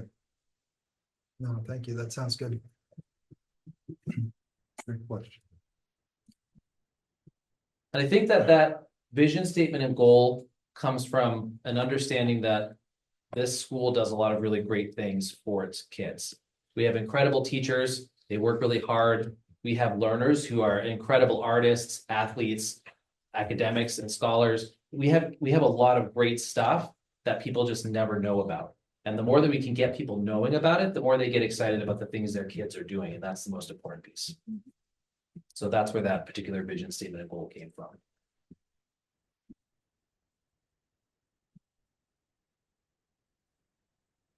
I just like to say thank you. This is a great presentation. I will say it is hard keeping up with the acronyms. Sorry. But you're right. But the thing is, the information you presented here is pretty amazing. Thank you. I'd like to chime in and say two things. One, as difficult as it is to keep up with the acronyms, again, because you mentioned the accreditation, and we'll have to publish the accreditation documents and give it to the board and everything and have a conversation. We ask the individual who came and did the assessment, led the assessment, indicated that this was a model school of how to transition and change over a short period of time. Just was there were some very nice things stated and there are very nice things written in that document, certainly encouraging us to continue in the path that we've gone. Another piece is, and this is something that the board has said, let's go forward and do, is to continue to make a collective leadership model and not have it be so individual centric. And so when David has a conversation about the fact that the teachers are talking about here are what our needs are, or their team leaders, which are largely teachers.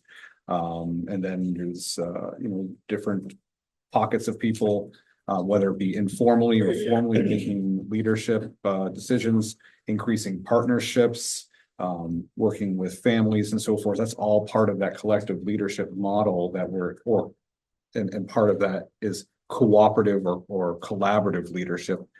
The better that they get at that.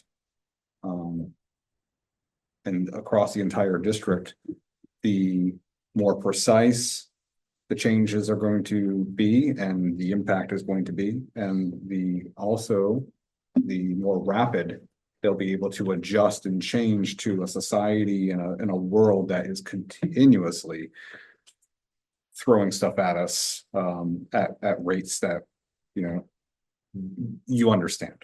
Very, very, very fast change. And so we're becoming a system that is adaptable, able to adapt and change and improve all at one time. And it has to do with that communication, that collaboration, that building of community, and keep on strengthening those three areas all together moving forward. And I was able to see the pattern and the theme through everything that was stated here tonight, which is really neat.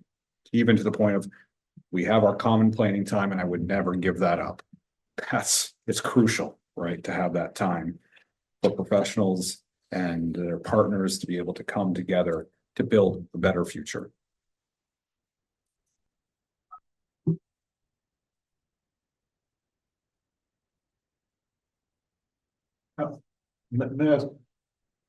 That time must be not only valuable, but difficult to find. How much time do you get for those efforts? Is it like at a given week? How much time do your teams have to actually work together? So every teacher has one class period that's individual planning time, so it's 42 minutes, and then one shared time with their team, so it's another 42 minutes. And at least three of those days are specifically PLC and data-driven types of conversations. There's a fourth day that the team can use flexibly. So I know that one team is planning to bring their entire middle school grade level. They received a grant to take kids to Boston. They're going to go to the Tea Party Museum. It's a similar trip that the eighth graders did last year. But this is the seventh grade group. They're going to go to Boston, go down the Freedom Trail, go to the Tea Party Museum. They get a tour down the Freedom Trail from a historian in Boston. It's a really cool opportunity, but they're using one of their flex day to work on that planning. So having that flex day is actually really important because there's a lot of minutia and business that has to be done that has nothing to do with specifically the service of kids. But teachers need that time together to process, or else they can't focus on the stuff to do with kids. And then the fifth day is whatever the teacher might need the time for. It could be parent phone calls, entering grades, whatever. So on an average week, it's about 200 minutes of time with their team. Great, thank you. Anything else on this topic? All right, if not, thank you very much, David. And we'll move on to the next item, which is a potential property opportunity. Yeah, just briefly. There's a property across the way that's currently for sale. I've been able to go over and visit and walk through that property. Certainly there's some ideas of how something like that could be used.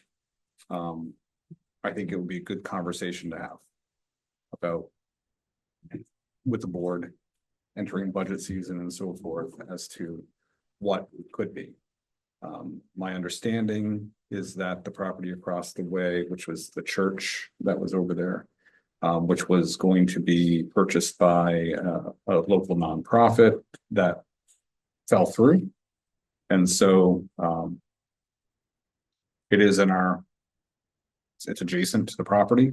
And so as we continue to grow and have a variety of needs, maybe there's some opportunity there. Do you have a sense of what a time frame would be for having to, process all those questions and see if it's worth looking closer? Or... Well, I think that I have the information from the realtor, and so I think that we could walk through, individuals, groups could walk through and kind of see things for themselves.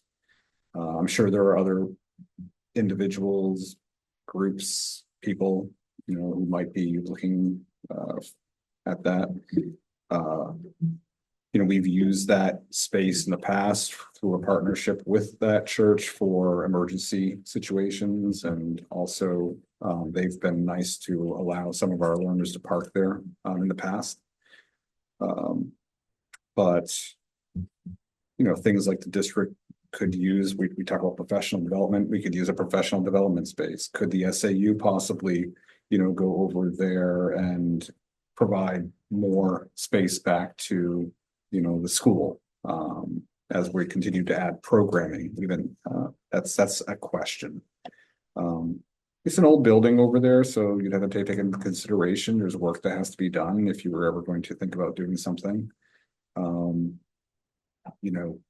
At one point in time, and I'm not making this suggestion out there, this is not saying something that is my thought, and I haven't put it out there, but at one time we were talking about matters of safety and saying, hey, what if, especially with the circle and the work happening, what if we had some of the police department, if they wanted a permanent space over on our side, within, let's say, the front office area here, if the SAU weren't there, might that be something that they could utilize as a partnership, no charge, just kind of a win-win situation, having individuals on this side of the downtown and that side of the downtown, having a presence in this area, just, no additional taxpayer impact or anything of that nature. There's a lot of different things you could think about once you start to think about how you could utilize a property and what the domino effect is. Whenever we make any decisions, we have to look at the entire system and what decision is going to impact another decision is going to impact another one. Timeframe. Certainly, if I would think that, I indicated that I don't know if we have any interest, but certainly the voters have to determine whether this is an appropriate thing for the school if we did feel like it was something that we needed to go do, right? So it would have to go on a warrant. Would have to. It would have to be voted on. Yeah. Yeah. We can't just do it. Right. Right. I So that- recall that a that's couple of years ago, yeah. there was a property right on this, practically on this campus. But, the opportunity came by and. Or did not come by. Yeah. Yeah. Good to at least be aware of it. Yeah, thanks for the information, Ruben. Anybody have any additional questions for Ruben on this? All right, we'll move on to the first day attendance count.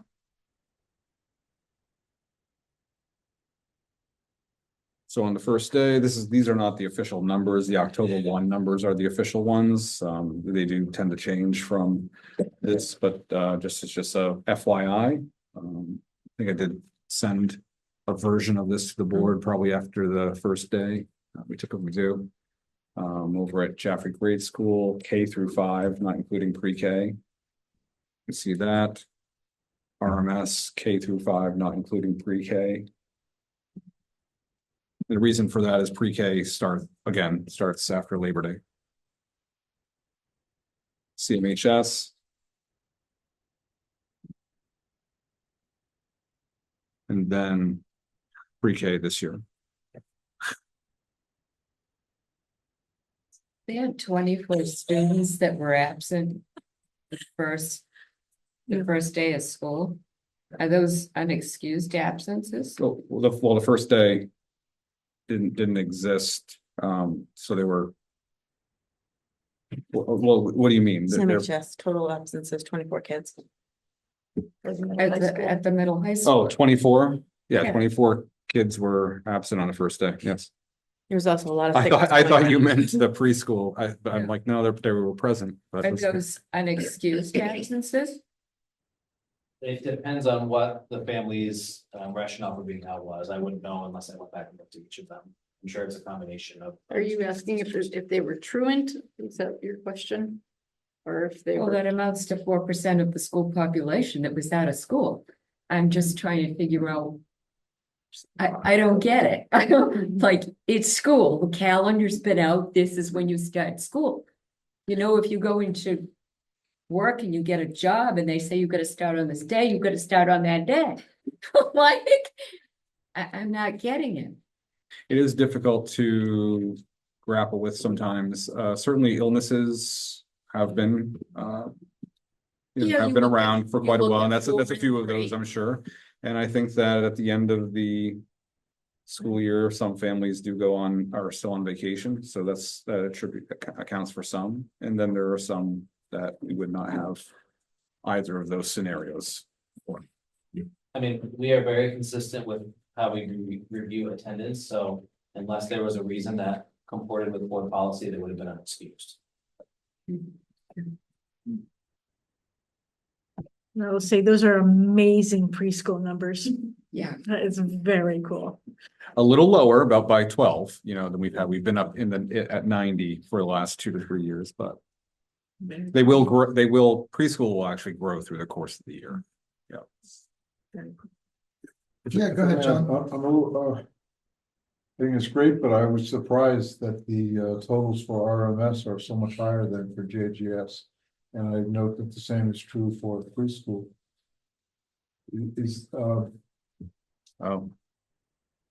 Yes. Does that mean that there's more students, coming back in range or? No, well, I think that let me address the preschool one first, because we made a change this year. So both JGS and RMS have 2 full-day 4-year-old pre-Ks. That's the universal access to preschool. Very robust programs, fantastic. Data shows that that's the case, and kids love it.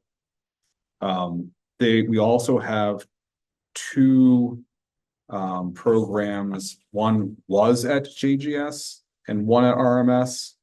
Both now are at RMS. That's why you see larger numbers that are what we consider your 50-50 preschool, where you have students who are often 3 years old. Once they turn 3, if they have identified needs, the school is responsible with their education and provides other supports as well.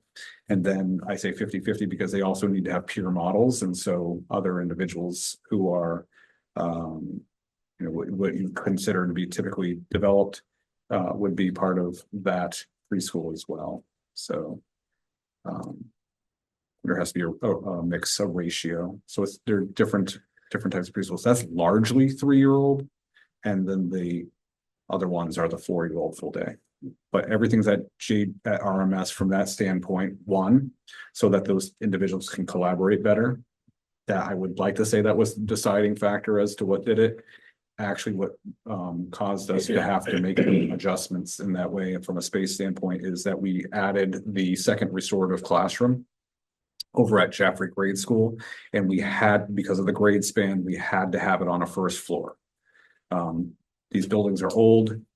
If they were newer, we probably wouldn't build a second floor at all because of the restrictions of younger learners, but we had to have it, and we needed to have it in a very specific space in proximity to the older restorative classroom for better resource usage of people. So I think we'll have a better product as a result. We've had to work out some transportation for Jaffrey Grade School parents who would have just been going over to JGS. We've been able to do that. The bus company's been great. Things are working out well. As for your question about are more people coming back from RMS, RMS has always had more students than JGS. I think that last year we saw an increase coming back after COVID. I wouldn't say that. I think we've kind of flatlined there for this year so far. I didn't see another jump. Thursday numbers are somewhat misleading anyway.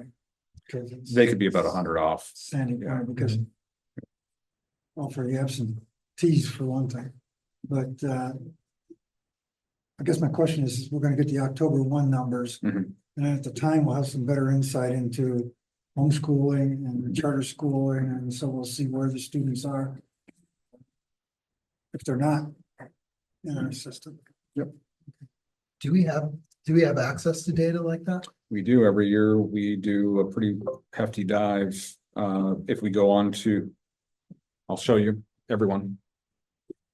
If we go to the SAU47.org. I mean, I don't have this year's information yet. I'll show you. But so if we go to the business and we go to budget information. Let's go to last year's budget or this year's budget, but when we went over the documents from last year. And we go to exhibits and other relevant documents, and we go to enrollment projection report. Yep. Yeah, I'm familiar with it. Yep, this one. So I'd like to say that NASDAQ does all the work for us. We give them we have to hunt down a lot of data. And then we give them the data. So we make a lot of phone calls to all of the private schools, to all the charter schools, to get the information.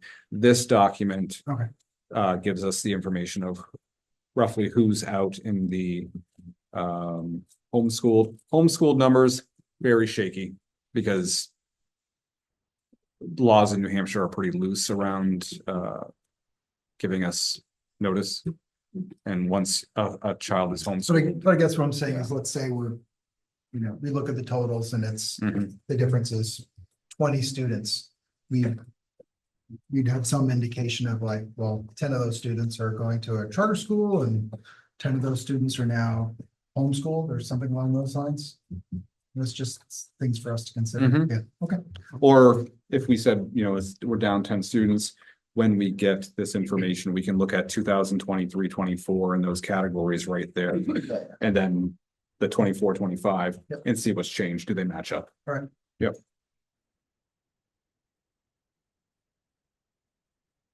Do you, when you look at the CMHS numbers, do you have data on how many of them are coming from each town? I mean, we can get it. I don't have it right Yeah, now. we have, it's just Yeah. kind of, it's not a chart there. Yeah. I mean.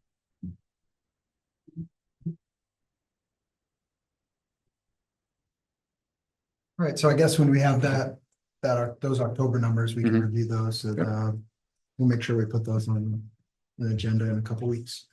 Good. Any other questions on that? Not? I believe, we're on our second session of public comments. So yeah, I think I spoke previously as far as the standards for public comment. We have our procedure up here, so we'll once again open it up to anybody in the room. Again, we have a microphone. Please state your name and town. And we'll open up the floor to the people online as well. So is there anyone who'd like to make a public comment? Oh, we have one over here.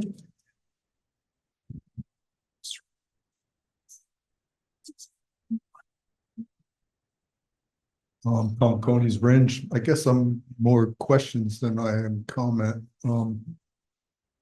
I guess we talked about the building project that's underway for the grant funding. What is the total projected cost of that project? It's got to be an estimate at this point.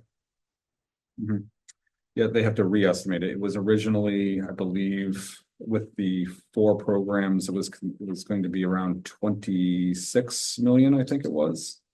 I think it's probably closer to 19 to 20. And then They use around 20 million or so. 20 million takes 75% of that, yeah.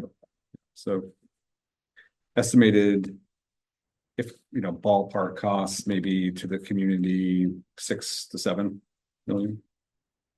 And After the when all said and done, 25% at 25%. would. Yeah. How is that going to be funded? Straight taxation? You get a bond? What is the those- forecast? Yeah, those are decisions that we still need to make. Still haven't made yet. Yep. Um. Trying to read my notes, you gotta bear with me a little bit here.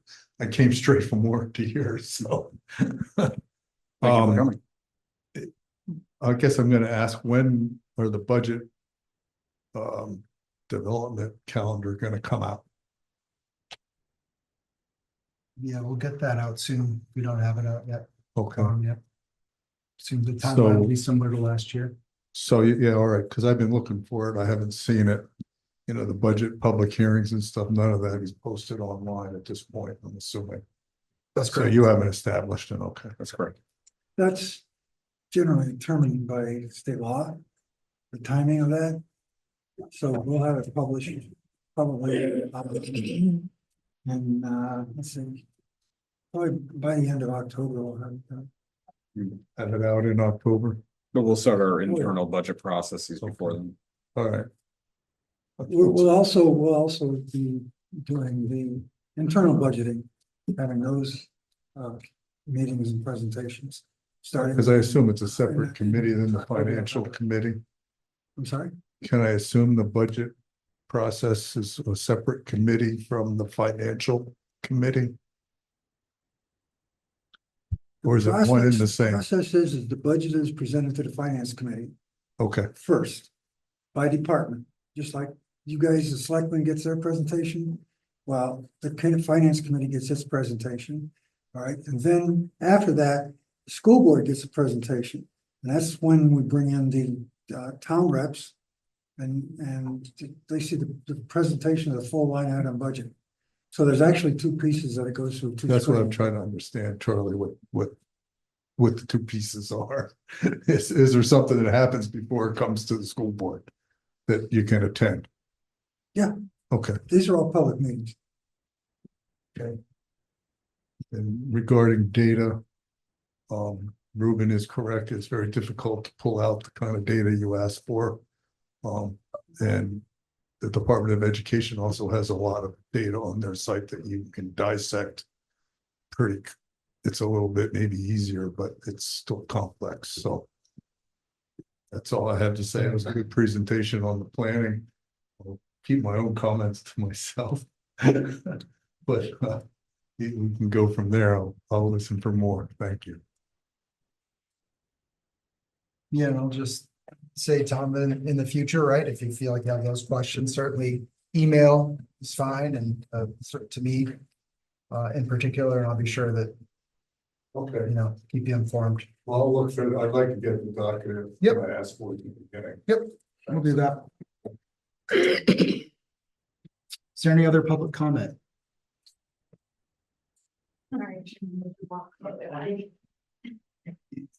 Corey Manley, Jaffrey. I missed the first public comment section, so I know that the recent incident was brought up, I'm sure, so I missed all that, so you can just tell me to fast forward, but I want to commend you. I think you guys did a great job. It's hard to put all that stuff together in such a critical time when parents are freaking out, and of course social media does not help. But I wanted to ask about, I remember a couple of years ago, maybe it happened last year, you brought in, it just got me thinking about safety in general, and was it UBlue,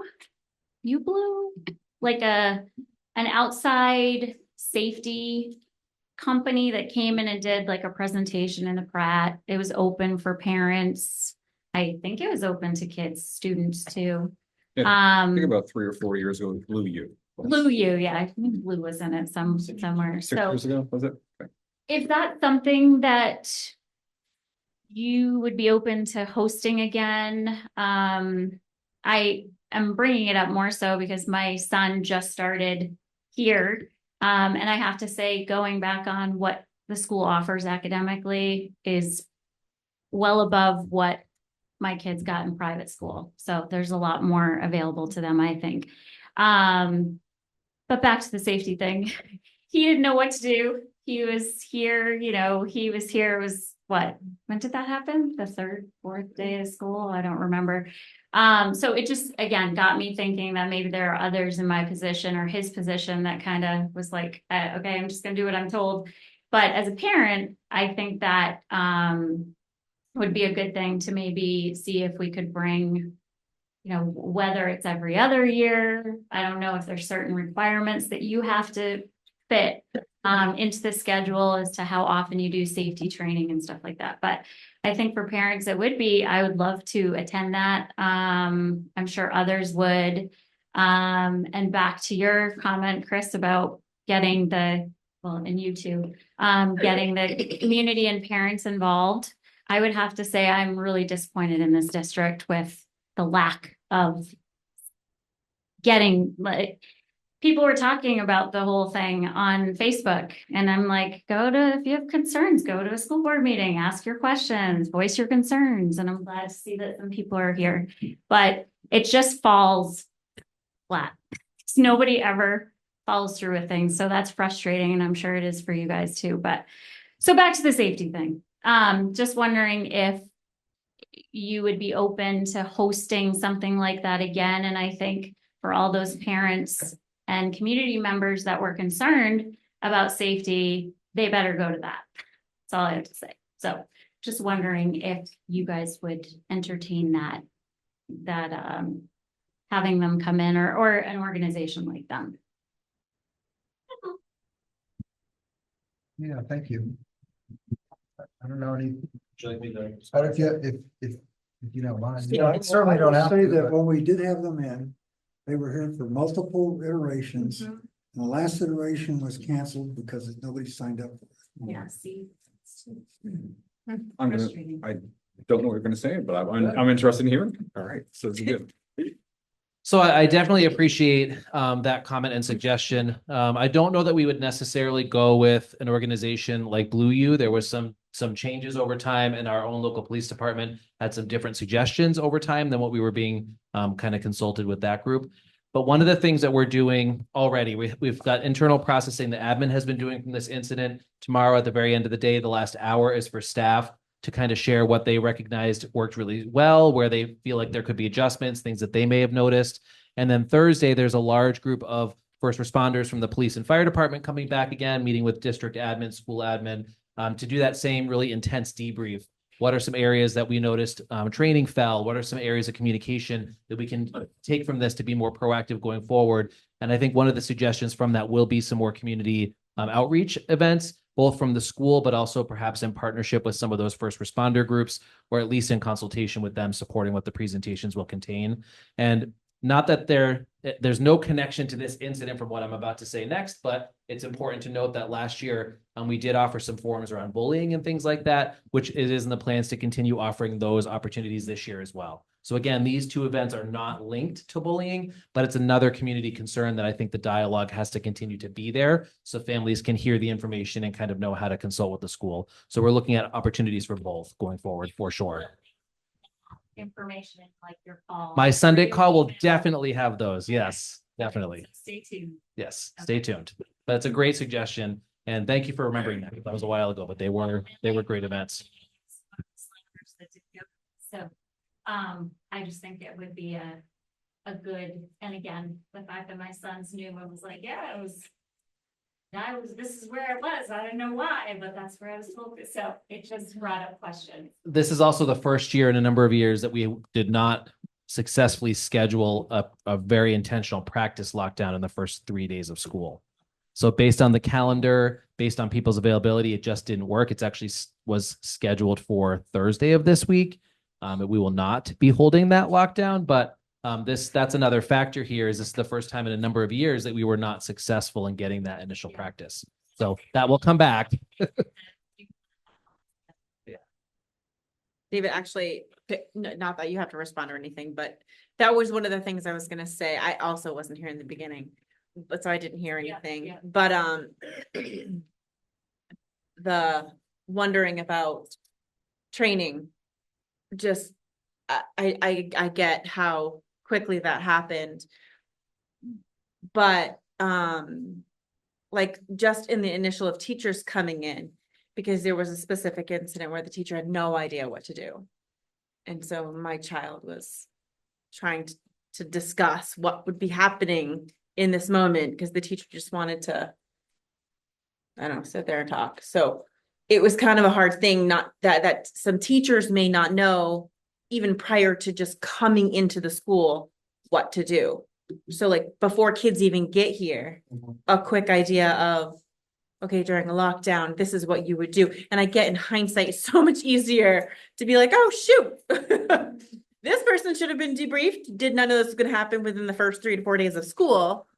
Totally understand hindsight. And I will all just that. say that training does happen, especially for new teachers, but being a brand new teacher or being a newish teacher and having an actual real world event can produce results that are unpredictable. So I just want to emphasize, we do review every year and we did do specific training with new staff. Mhm, But again, we had practiced because of the schedule issues. So, mhm, mhm. but that's good feedback. Any additional public comment? No one has raised their hand online. A few questions did come in through the Q&A, which I don't think we've had before. I don't know if they'll read those out for you. What do we usually do here? I mean, We've taken the Q&A before. We may not respond to it. They're fairly simple. Yeah, it's good to know what is out there. yeah, The first one was just asking. Well, the question, what actually, do we know who they're from? yeah. Yes, I do have a name. It's the same person for all three. Okay. And do we know Yeah. where the location of that person is? Yeah, see if they can give us which town they're in. Person.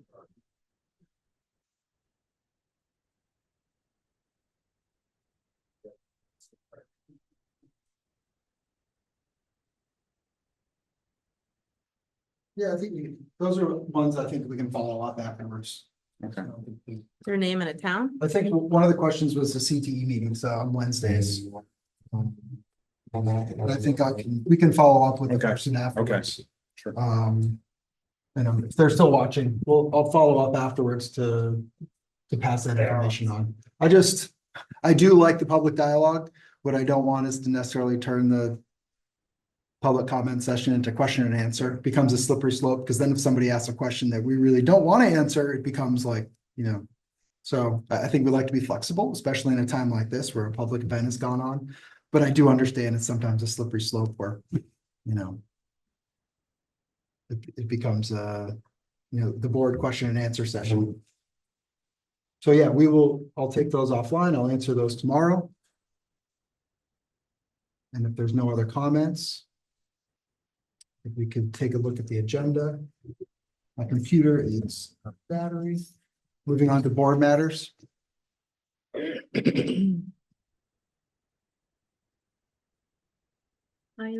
Yes. So the New Hampshire School Board Association Delegate Assembly is coming up October 19th, and we got the email today that has the continuing resolutions and the new resolutions. And those will be important for us to take a look at individually, both the continuing, because it's a 3-year process, whatever the brand new resolutions right now will go back for the next 2 years if they keep getting approved. So it's not an immediate approval. It's a long, lengthy process, but the email that we got today showed the continuing 2023 resolutions that we will be voting on, that the delegates will be voting on. And the new resolutions and the reasoning behind each of the school board's proposals, the school board association's reasoning for either not approving it or approving it and editing them. But it is something that this year we do want to take a look at. Some things that are featured strongly are 2 more school districts are calling for support for free breakfast and lunch added to the previous school districts. So there's a continuing resolution asking for it. And now 2 more school districts are rewording things to add in their voices to it. There is a proposal about asking the School Board Association to really push that local law enforcement can enforce the federal no guns on school grounds law. That's not enforceable in New Hampshire right now due to New Hampshire law. And there's other ones on, there's just numerous ones that are conversations we've been dealing with for a while that I definitely, it looks like I'll be the one going to the delegate assembly in October. And I definitely want the board to have voted on these. Like, so I'd like to go take the time to go through them individually, have the boards vote that I'm going with. So please read those. Yeah, the we should next put two that on ones. an upcoming agenda and we can do that in the public I session. for appreciate sure. that. Yep. Yeah, and I think the other thing related to that is we've been asked to present as, you know. We're still talking about the school board of the year. It seems like a long time ago now, but they've asked us to present at this delegate assembly. I know that not a lot of us can go, but there have been many of us have indicated they can help develop the presentation for Lisa. So in the next week or so, I think what we should do is maybe identify like a working group of 3 of us, right? Or maybe more, we can work offline, but I'd like to schedule some time for us to get together and at least do the outline. I think Ruben, that was a good suggestion. And then, we can work the document offline so that we have it to Lisa a couple weeks in advance, certainly of the meeting, which is on the 19th. So, by the beginning of October, I would like to have that done. So I know everyone's busy, but I'll look to get something on the schedule within the next couple of weeks because I think we have the material, right? We know what it is. It's just a matter of organizing it and presenting it in a way that Lisa will, knock them dead with it. Any other board matters? Not, there's one item left on the agenda. I don't think anybody wants to do that. No, I make a motion to adjourn. Second. Yeah, I'm in like. thank you, John. We have a motion and a second. All those in favor of adjournment, please indicate by saying aye. I'm All right. so out of it. That passes and we're adjourned.